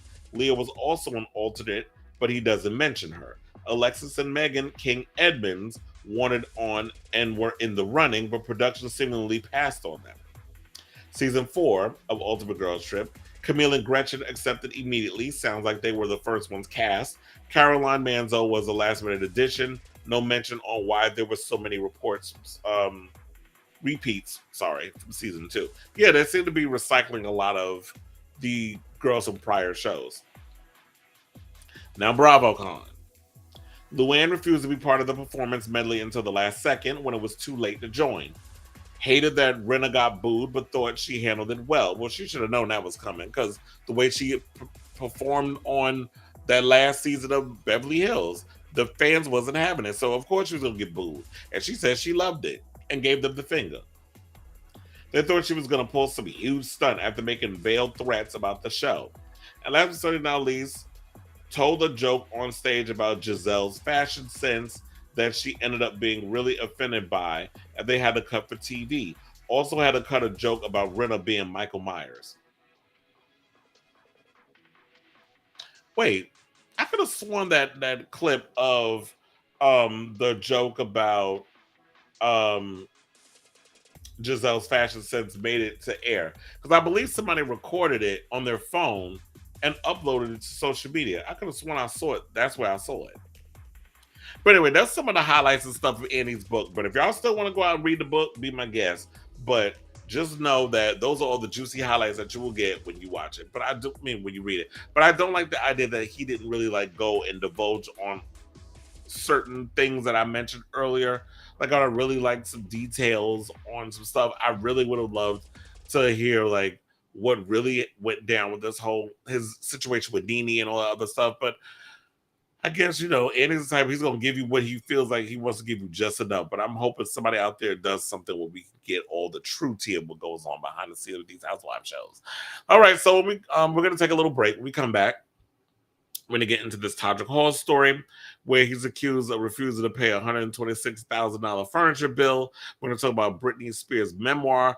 It's probably gonna get delayed because there are two A-listers that are trying to put the kibosh on it because they're afraid of what she might reveal about them. Yeah, and a head dog will holler. We also got some tea on the Brat, Jamie Foxx, and the Kelly Clarkson show facing toxic work environment allegations. I'm like, damn, she inherited the Ellen's producers and the toxicity. So don't go away. We'll be right back with more of the rundown with your host, Chris Avalon.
I will say, I'm very happy to confirm that there is indeed more Noah's Ark coming.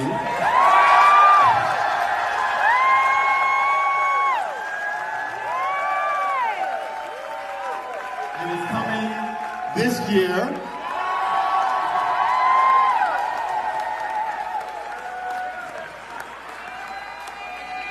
That's right, you heard it here first at the I Am Awards.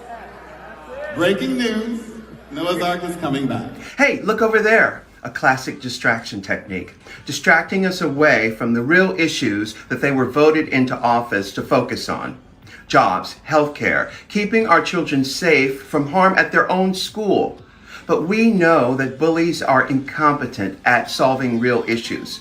They look for easy targets so they can give the impression of being effective. They think our love, our light, our laughter, and our joy are signs of weakness. But they're wrong, because that is our strength. Drag queens are the Marines of the queer movement. Don't get it twisted and don't be distracted. Register to vote so we can get these stunt queens out of office and put some smart people with real solutions into government. And by the way, a social media post has never been as powerful as a registered vote. Oh, I hate this! Oh, help me! Someone help! Help me! I'm gonna get you, bitch, and your shitty ass little haircut too. Oh, no! No! I'm gonna call the fucking cops, and your ass is gonna get so busted, you're gonna get in so much trouble. Just leave me alone. I'm not gonna leave you alone because I'm in here with you.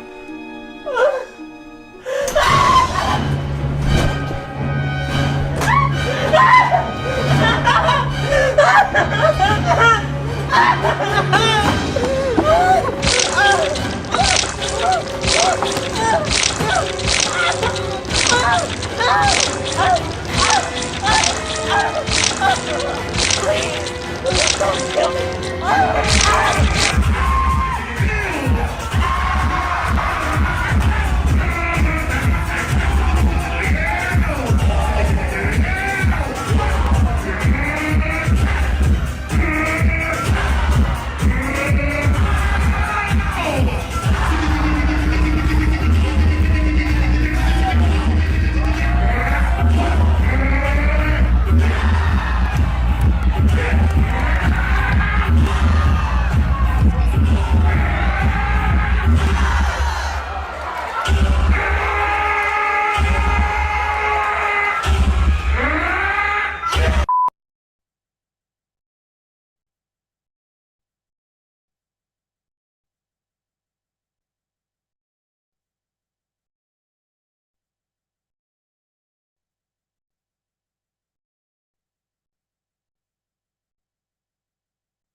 Welcome back to the show. How y'all doing?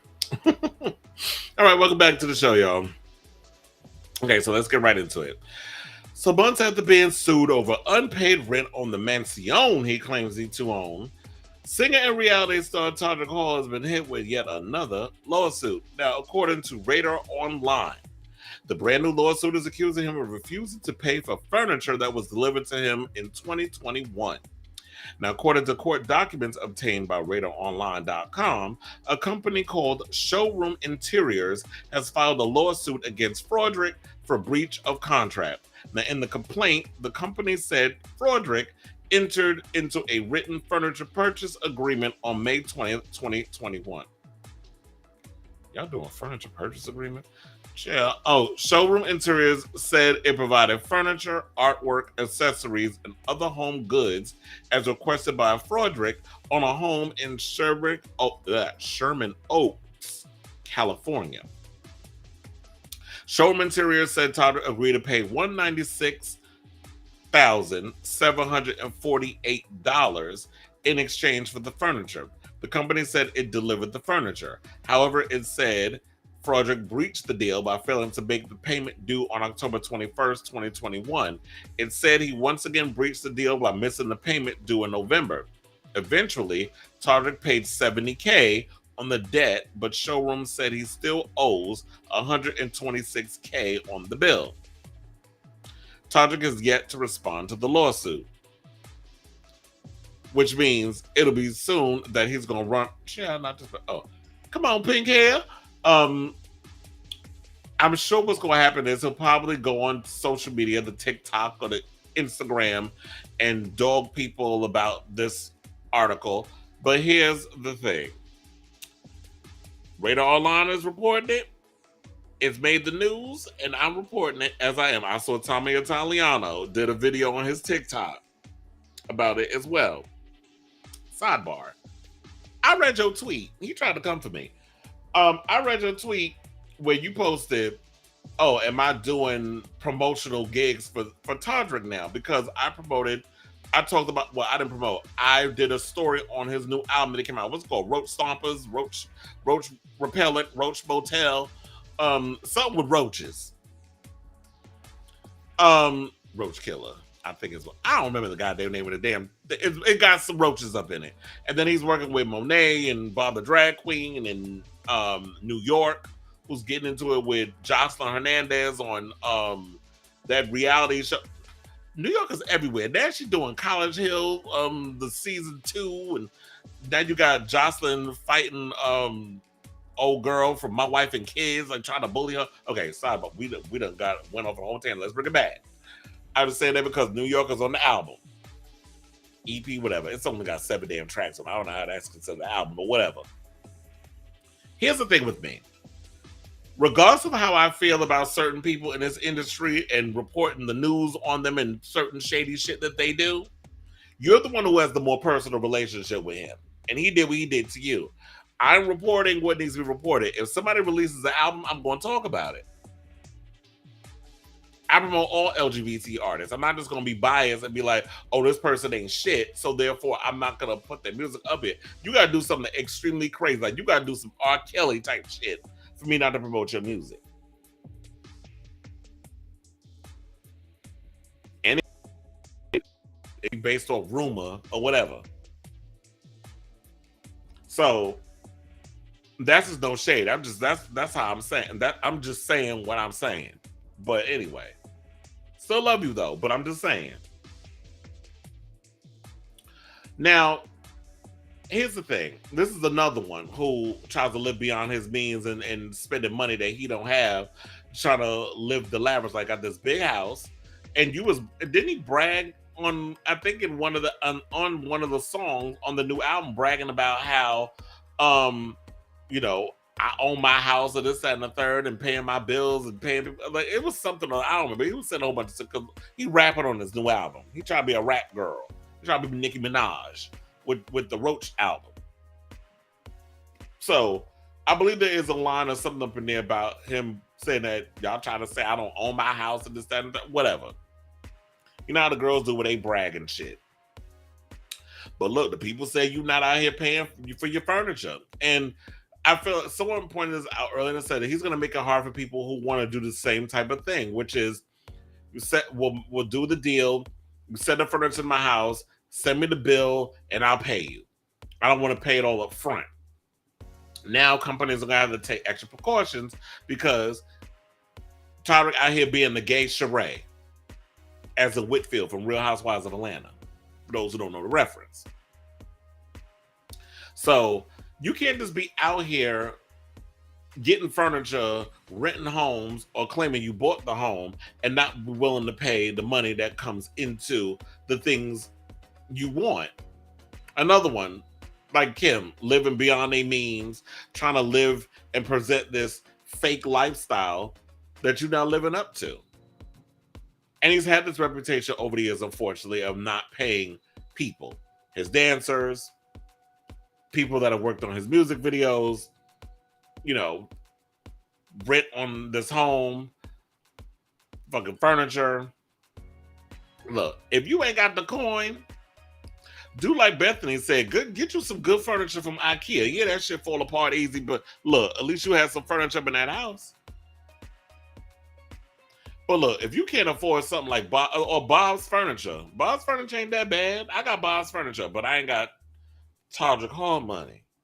Where I'm trying to be up in here spending, 100-something K on furniture.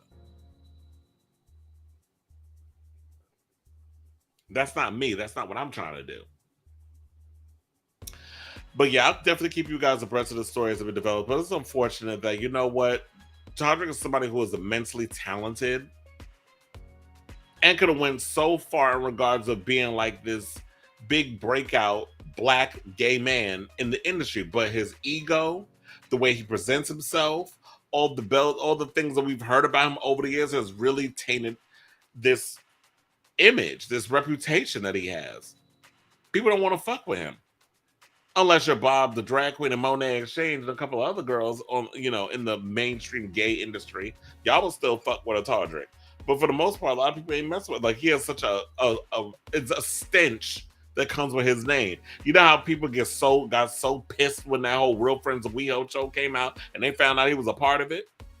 Anytime y'all mention Froderick's name, that people go off. I post on my social, read the comments.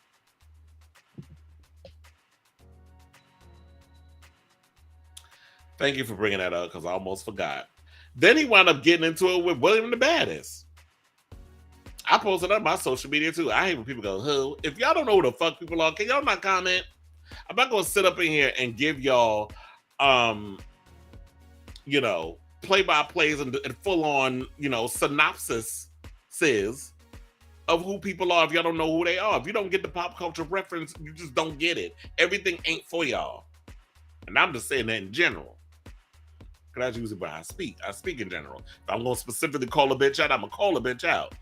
But for the most part, it's just like William the Baddest and him wound up getting into it. I wish I had the post or something or another. And then Todrick said that he ignored it or this, that, and the third. It was just a whole thing. I don't even know what transpired. Oh, I think, was it because he was talking about his new album?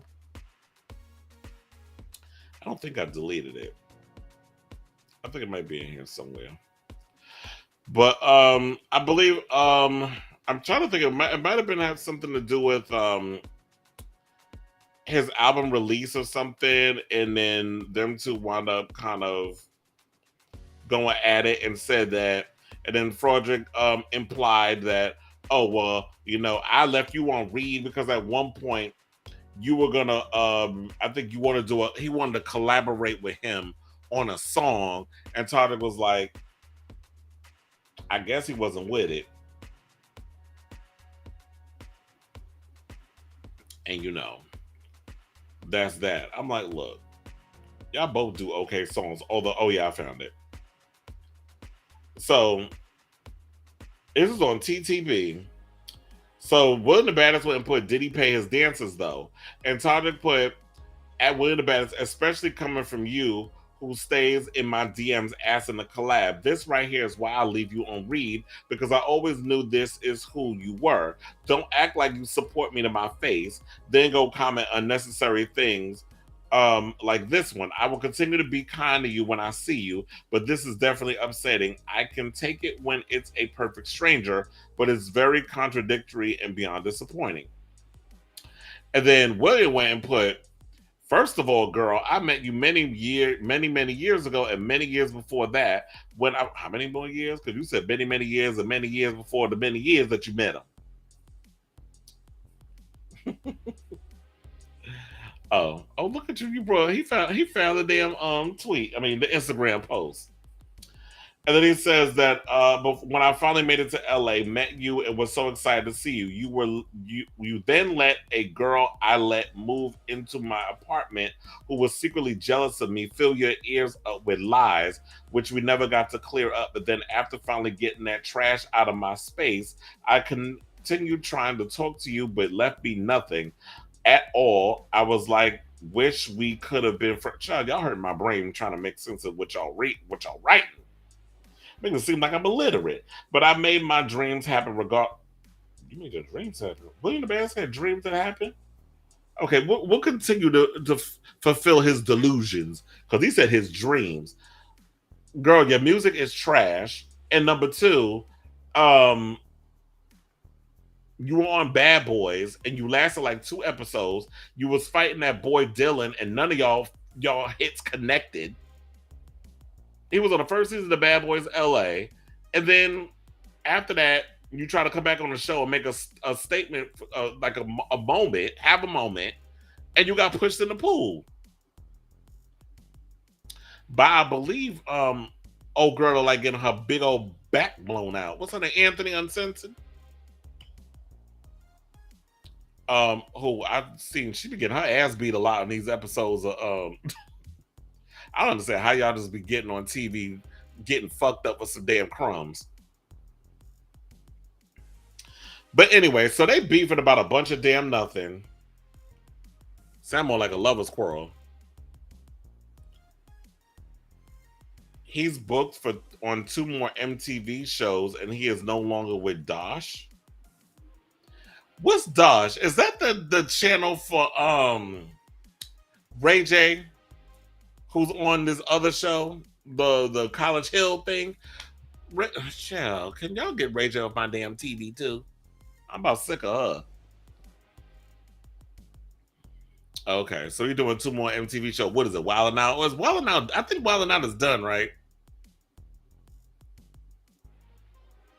He sold Dosh to Milan Christopher. Milan got money that he could afford to buy a damn network when he could barely get his own afloat. Sure. Anyway, let's move on to more important things because I'm so over this damn Todrick story. I don't even know why I even stretched it beyond what it was. I should have just stuck it with the other shit about the pay. Todrick, just pay your damn bills. That's what you gotta do. Pay your bills. Look, he about to go on tour with that Roach tour, the promoting the Roach album. And once he bring back the coin from y'all going out and supporting this tour, then he can go and pay the furniture people. He could pay his rent money. He could pay his dancers. He could pay all that stuff. Because you out here, trying to create a Beyonce concert on a Sierra budget. And that's no shade to Sierra. I live for Sierra, but girl, or should I say a Tanashi budget since she independent. Anyway, okay, so let's get into this Britney story. We already passed. We're about to go into 2 hours, and I just want to hurry up with this stuff. Well, I don't want to rush the show. The show is the show. And I enjoy doing the show, even though this is our finale episode before we officially transition into Chris Avalon Unfiltered. I wonder what did Milan had to rob Peter and Paul and Mary and the rest of them to get the money to be able to get sold the Dosh network. Anyway, there's a lot of people out here launching networks that don't know what the hell to put on it. Okay, so apparently Britney Spears has a book coming out, right? And we've talked about that she has the memoir coming out this fall that I'm really excited about. I'm really looking forward to reading this book because Britney has been silenced for a long time. She's the one thing that she wants is to be heard. She wants to get her voice out there. She wants to be able to tell her side of the story. Fortunately, it seems like people are still trying to silence her. Simon & Schuster paid a $15 million advance, and word on the curb is Britney spilled a whole lot of tea. But the problem is, according to The Sun, they said that her book is going to be delayed due to strongly worded legal letters sent on behalf of two A-listers who have not been identified to Spears' publisher, Simon & Schuster. The letters were sent in fear of what she has written within her book, which alludes to some piping hot tea that Spears is ready to spill. Britney is brutally honest in the book. There are a lot of nervous A-listers, said a source to The Sun. Now, Spears seems to have left no stone unturned in this upcoming memoir, including the relationship she's developed publicly and behind closed doors. There's a fair amount of, and I quote, "There's a fair amount of throwing people under the bus, talking about past relationships, some of whom will be revealed for the first time ever," said the source. Britney lived her life in the public eye, but there are relationships and people she had encounters with who she managed to keep under the radar, including some massive film star names and people from the music world.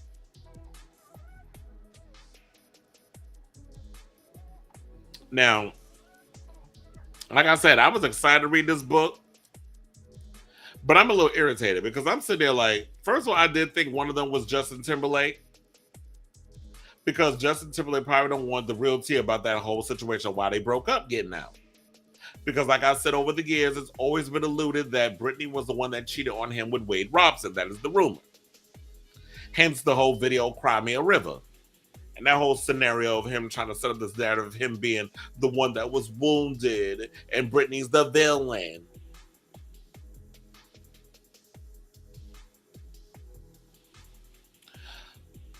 There was rumors that he had hunched Christina. But child, it was all in the Mickey Mouse Club. So I definitely would love to hear like Britney that tell her side of the story. And look, people sit up in here and spill tea all the damn time about what goes on in their life. She should be allowed to tell her side of the story. So y'all sending out defamation lawsuits and this, that, and the third because y'all don't know what's in the book. And my thing is, guilty much? Because y'all don't know what's in the damn book. You don't know who tea she's spilling. And for her to have to be in a place, if this story is true, that she is being silenced yet again, like she was in that conservatorship, it's beyond ridiculous to me. So I'm really hoping that we could get beyond this, that Britney could be able to tell her side of the story, and we get to know what's really been going on in her personal life.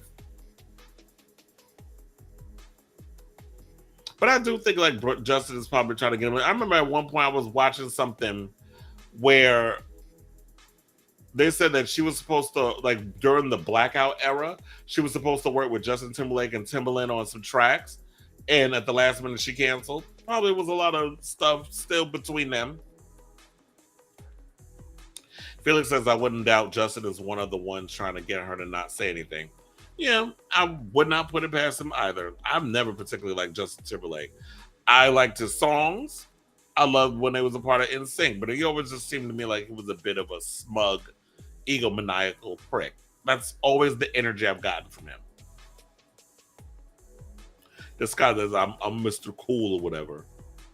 So yeah, good luck to you, Britney. I'll definitely be rooting for you. I'm really hoping, like, I'm sure she's going to talk about the conservatorship and all the other stuff. I also heard that she's, thinking about doing music, but won't be touring or doing Vegas residencies, that she doesn't want to take on the gruelingness of the rehearsals and the memorizing choreography and all that other stuff.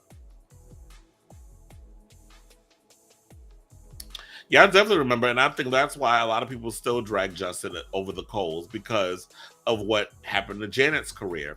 The fact that they both were the ones that did that Super Bowl situation, and she wound up taking the bulk of the blame and didn't fight it, whereas Justin got on scot-free. He's thrown numerous women under the bus to save his career. Britney and Janet being two of the ones I can name off the top of my head that he's thrown under the bus to save his career. And him being a white privileged male in America rewarded him that, especially because we were in a time of pure sexism. We still have sexism, but I don't think it's as bad as it was back in the day. when I was growing up. And this is why we have the constant reminder, justice for Janet, every time there's a Super Bowl performance. All right, so let's move on to our next topic, which is the Brat. So the Brat and her wife, Jessica Judy Harris Dupart, appeared on the Tamron Hall show this past Thursday, where they discussed the difficulties of finding a black sperm donor. Now, after narrowing their search from thousands of donors down to 224, down to about one, the couple shared that they were not pleased with the black donors available. Saying, and I quote, "If you look like Jiminy Cricket, the one or two black people I saw, that thing ain't finna be looking like my child," the Brat said on an episode of the WE TV series Brat Loves Judy. The Brat also apologized for the Jiminy Cricket comment and that she faced major backlash for her comments on social media. Now, people took a comment to mean she was against having a black sperm donor, but in her interview, she explained what she meant, saying, and I quote, "She didn't think it would be offensive to anybody. I cracked jokes about almost everybody that I saw. That one just happened to make it in the show. I wasn't trying to be mean or say anything negative about black people. I guess they thought it was funny, and I didn't think it would bother anybody, or else I would have taken it out. I had no idea people were going to be so offended, but I meant no harm whatsoever," the funkified rapper said. "People take things and run with it." I'm like, what? People who know me know I didn't mean any harm. Well, that's the problem. People don't know what you mean because they don't know you.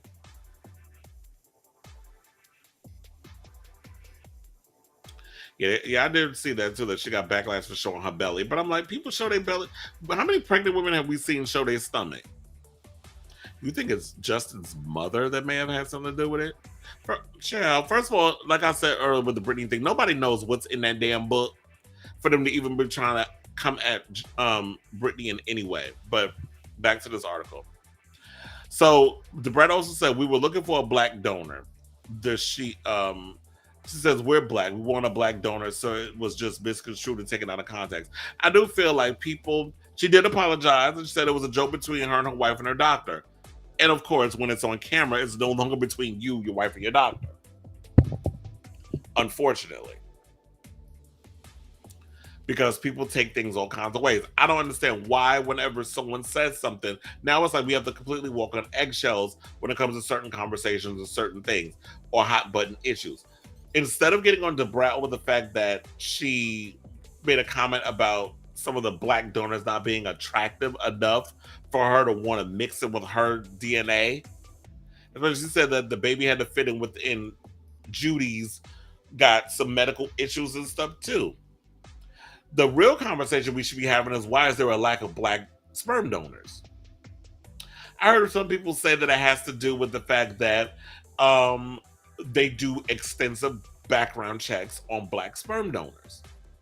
You can't drink, you can't smoke, you got to make sure you got to do this. This is like a whole laundry list of things. I don't know if white donors or anybody who is a non-person of color has to go through these same hoops.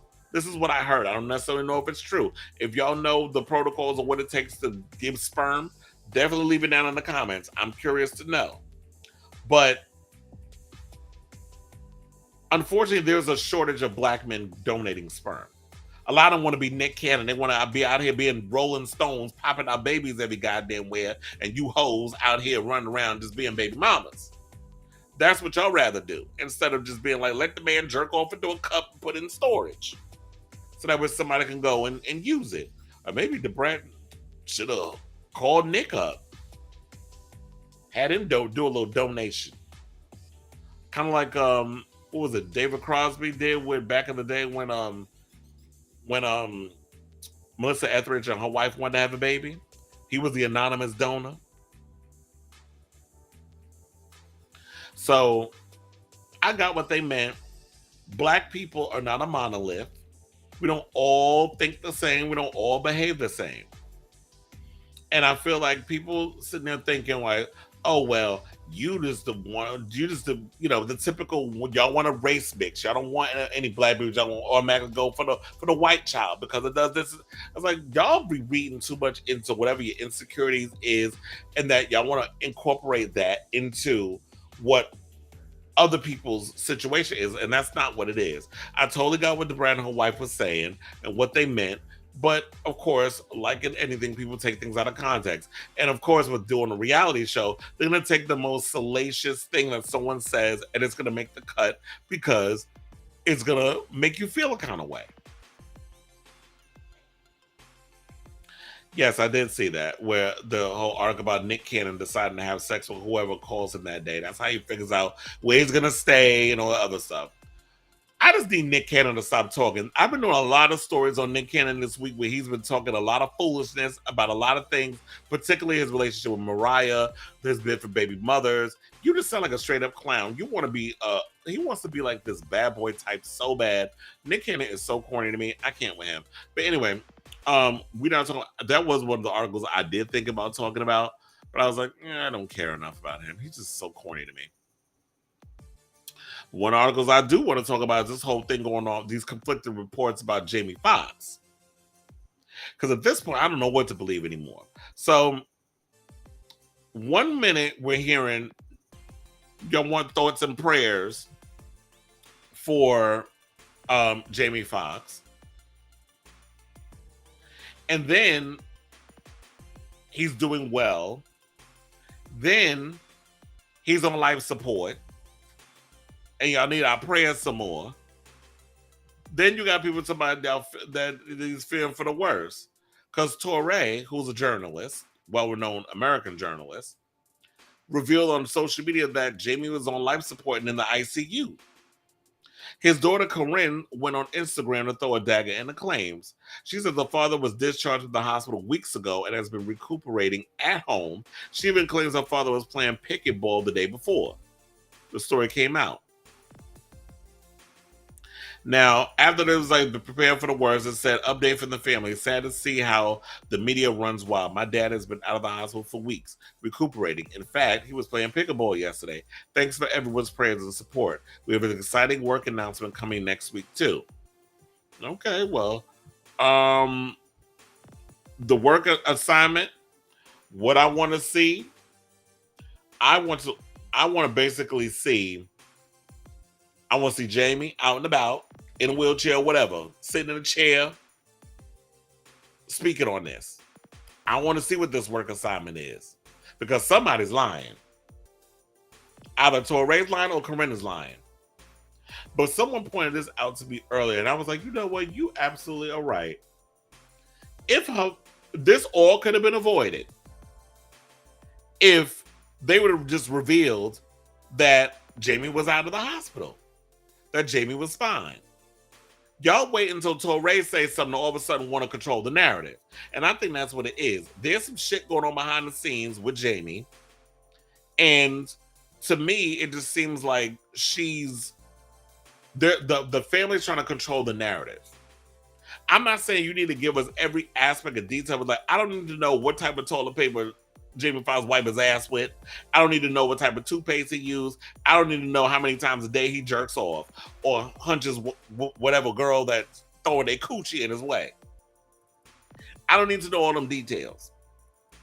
But as someone who is a public figure in the entertainment industry, you are afforded all these luxuries. You get to live the lavish life. You get to be famous. You get to be rich. You get to be wealthy. You get to be happy. You get to have all these things. But with that comes the paparazzi. When things aren't going great, we need to know what's going on. The media has a right to report the news on what's going on. Are you okay? It's not about being nosy. It's the fact that you are a public figure. So people want to know what the situation is, especially when you had this heart attack, stroke, whatever it was, on a movie set. Netflix had to go and use doubles to finish this film. When you take insurance out on somebody, it's not even about you. It's about a bunch of people. It's about the group of people that you're working with. So now you're out here feeding us this narrative that I don't necessarily know what to believe. Now, again, you want to protect your father, but if you lying, you know the public gonna drag you. Because if your father actually is on life support in the ICU, then girl, the public is not as forgiving. You can't ask people to give their thoughts and prayers if we don't know what we're praying for. I don't just give prayers to everybody and anything. I didn't know what I'm praying about. That's all. No, I did not talk about J-Lo and Ben's recent drama. I was kind of going back and forth with it. Sidebar, I did watch The Mother on Netflix. I actually thought it was pretty good. I always said, like, I prefer Jennifer Lopez doing action over the stupid rom-coms. I've always said that's what she needs to stick with. But there's a video that's floating around with J-Lo and Ben. They went for coffee.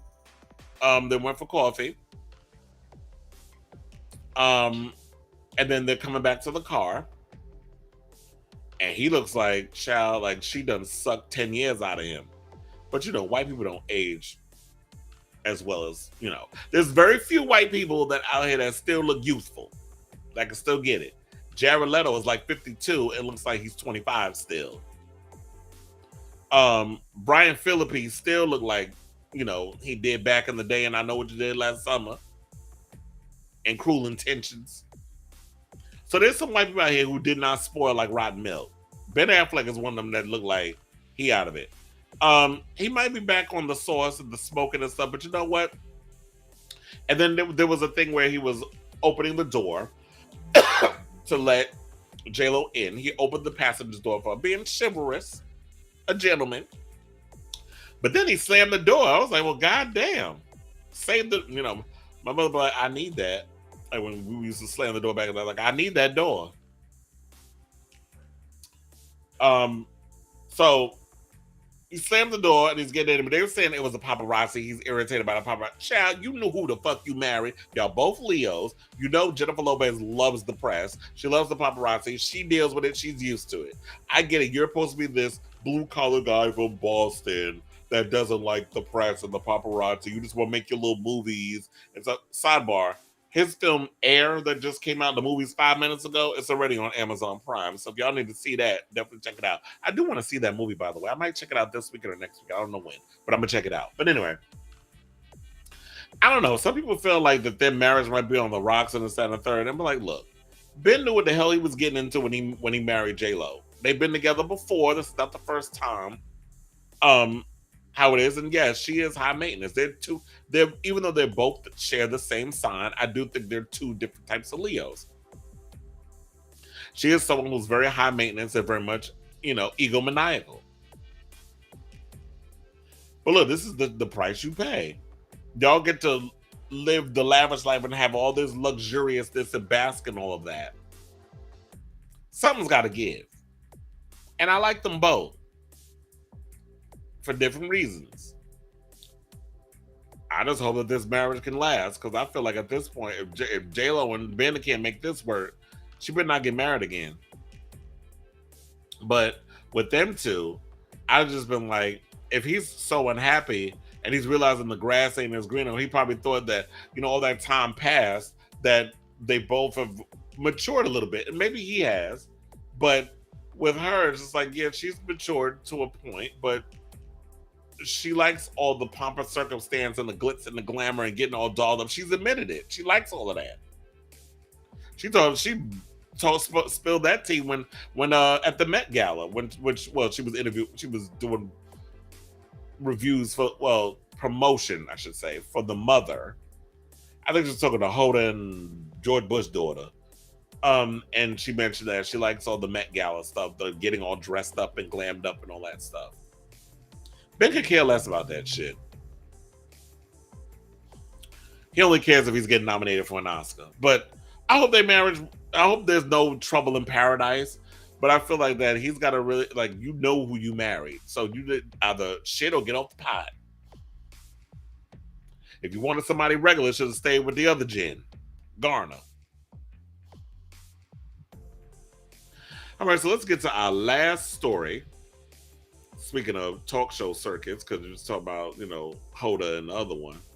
Let's talk about Kelly Clarkson, because apparently she ain't just inherit the Ellen DeGeneres' producers. She inherited the toxic people that worked behind the scenes in that show too. Yeah, they got caught in the middle of that whole camera thing at the Grammys. I remember that. So it turns out the Kelly Clarkson show is a successor to the Ellen DeGeneres show in more ways than one. Clarkson's popular talk show is now being accused of fostering a toxic workplace behind the scenes in a new Rolling Stone report. 11 employees, 1 current, 10 former, spoke to the outlet about their experiences, alleging bullying, verbal abuse, and retaliation from high-level producers and no help from human resources when those issues were reported. The main target of these complaints is not Kelly Clarkson, but executive producer Alex Duda, who one staffer called a monster. Duda allegedly exhibited similar bad behavior at previous jobs, including Steve Harvey and the Tyra Banks Show. These employees argue that the EP forces an environment of toxicity among other producers and has put staffers in uncomfortable positions, questioning one white employee as to why don't black people want to see Kelly, and reprimanding another for asking executive producers how the show should address the rise of anti-Asian hate crimes. The latter staffer says that they are reporting the situation to HR. They were bullied and excluded from meetings and eventually left the show over perceived retaliation. Well, here's the thing, child. If y'all want to know why black people don't watch the Kelly Clarkson show, is because, I don't know. I mean, do black people like Kelly Clarkson? I mean, I know her from American Idol. So I don't know why black people, you need to do a consensus to black folks on why they don't watch her show. Maybe they like Jennifer Hudson better. I don't know. Or maybe they all watching Sherry Shepherd. Speaking of which, Kelly need to pull a Sherry Shepherd and fire her entire damn team, since now she's moving to New York with this new show. Or with the talk show. I noticed a lot of people are uprooting. I believe Drew Barrymore is coming to New York too. So I've always said that if y'all want to do a talk show, come to New York. We are the capital of media. We do all media, all news, all that stuff here. Fox News Corporation is here, unfortunately. We have ABC is here. CNN is here. MSNBC is in New York. We have all the daytime, all the late night talk shows except Kimmel. I believe he's the only one that films out in LA. Everybody else is New York. And a lot of daytime talk shows is out here as well. So we have Kelly uprooting in New York. I believe Drew Barrymore is uprooting in New York because Kelly says she wants to do Broadway. But as far as the other thing goes, where they said that address Asian hate, just address it. Come at it from a place of empathy. Or maybe what they need to do is diversify their damn crew. And y'all need to get a mixture of different producers on there. It should only be white people. Now, producers under Duda are said to engage in bullying and verbal abuse. One employee quit after a producer yelled and cursed at them multiple times on stage. A production manager was observed throwing a stapler across the room and would speak in a way that you're not supposed to in a professional environment, cursing, raising his voice, and throwing a huge temper tantrum, said a former staffer. Those who did report the issues to HR saw no progress, and producers who were the subject of complaints in fact got promotions. Meanwhile, staffers subject to this environment suffered extreme anxiety, and some sharing that they had physical symptoms like stress-induced vomiting, and one person saying they took a leave of absence and saw a psychiatrist for the first time. All those on the record professed belief that Kelly knew nothing about the strife of her lower level staffers. For what it's worth, DeGeneres also claimed not to have known what was going on in the ranks beneath her when her show was fielding similar accusations. NBC is protecting the show because it's their new moneymaker, but Kelly has no clue how unhappy her staff is, one of the ex-employees said. Kelly is fantastic. She is a person who never treats anyone with anything but dignity and is incredibly appreciative. That's what another said. I would be shocked if she knew. I'd be floored if she knew the staff wasn't getting paid for 2 weeks of Christmas hiatus. The Kelly that I interacted with and that everyone else would probably be pretty aghast to learn that. And it goes on and on and on and on and on. They also said that the Writers Guild of America is also reportedly investigating the show due to the producers allegedly writing episodes, which is against the WGA's minimum basic agreement. A current employee at the Kelly Clarkson show speculated that daytime TV as a whole encourages an inexplicably toxic culture. All these daytime shows are supposed to make you feel good and be happy, she said. Kelly uses a sign-off, make it a great day, and if it's not great, change it. But it's hard to exist and work in a machine that's pumping out this happy, bubbly, positive messaging, and then you have people who are just treated badly. Now, a rep for Kelly Clarkson's show said the following: "We are committed to a safe and respectful work environment and take workplace complaints very seriously, and insinuate otherwise is untrue. And to insinuate otherwise is untrue." The statement also continued saying, "When issues are reported and they are promptly reviewed, investigated, and acted upon as appropriate, the Kelly Clarkson Show strives to build safe, respectful, and suitable workplace that nurtures a culture of inclusivity and creativity." And that's a statement directly to people. Now, Kelly also revealed the statement, and this came out hours after all the statements of the whole report came out, saying the following: "In my 20 years in the entertainment industry, I've always led with my heart and what I believe to be right. I love my team and the Kelly Clarkson Show, and to find out that anyone is feeling unheard and or disrespected on this show is unacceptable. I have always been and will continue to be committed to creating and maintaining a safe and healthy environment at the Kelly Clarkson Show. As we prepared for a move to the East Coast, I am more committed than ever to ensure that not only our team that is moving, but also our new team in New York is comprised of the best and kindest in the business. Part of that bill would include leadership training for all of the senior staff, including myself. There is always room to grow and to ensure we are all being/becoming the best version of ourselves in any business, especially when it comes to leadership, to ensure that any notion of toxicity is eradicated. Signed, Kelly." Okay, so I do agree that here's the thing.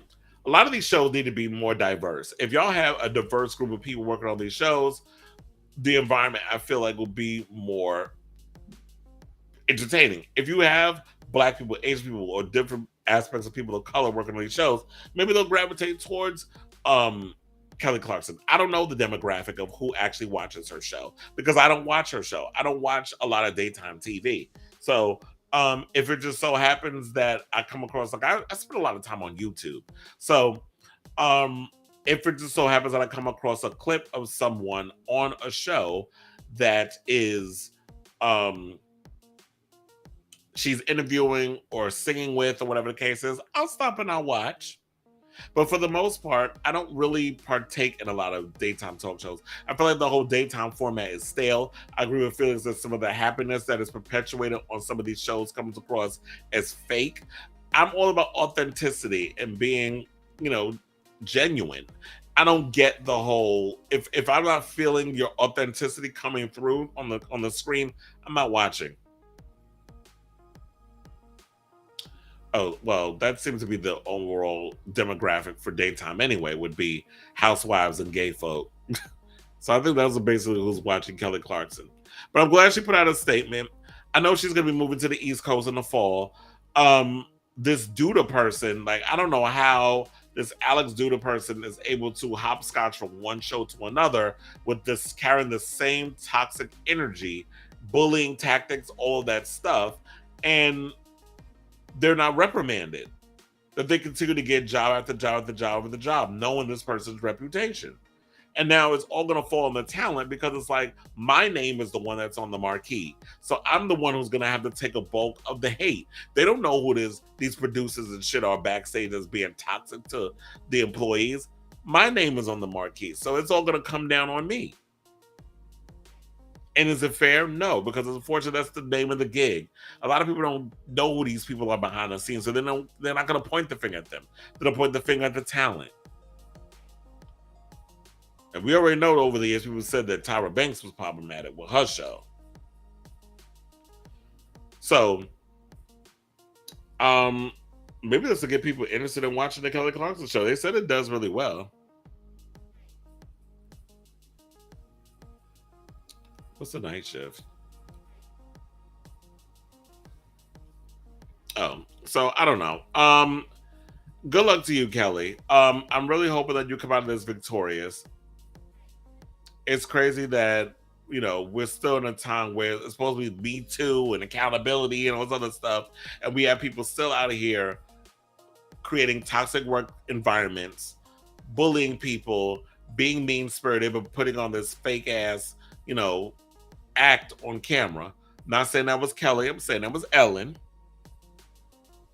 When you position yourself to be the queen of nice, but you're anything but behind the scenes, you're more like Miranda Priestley behind the damn scenes.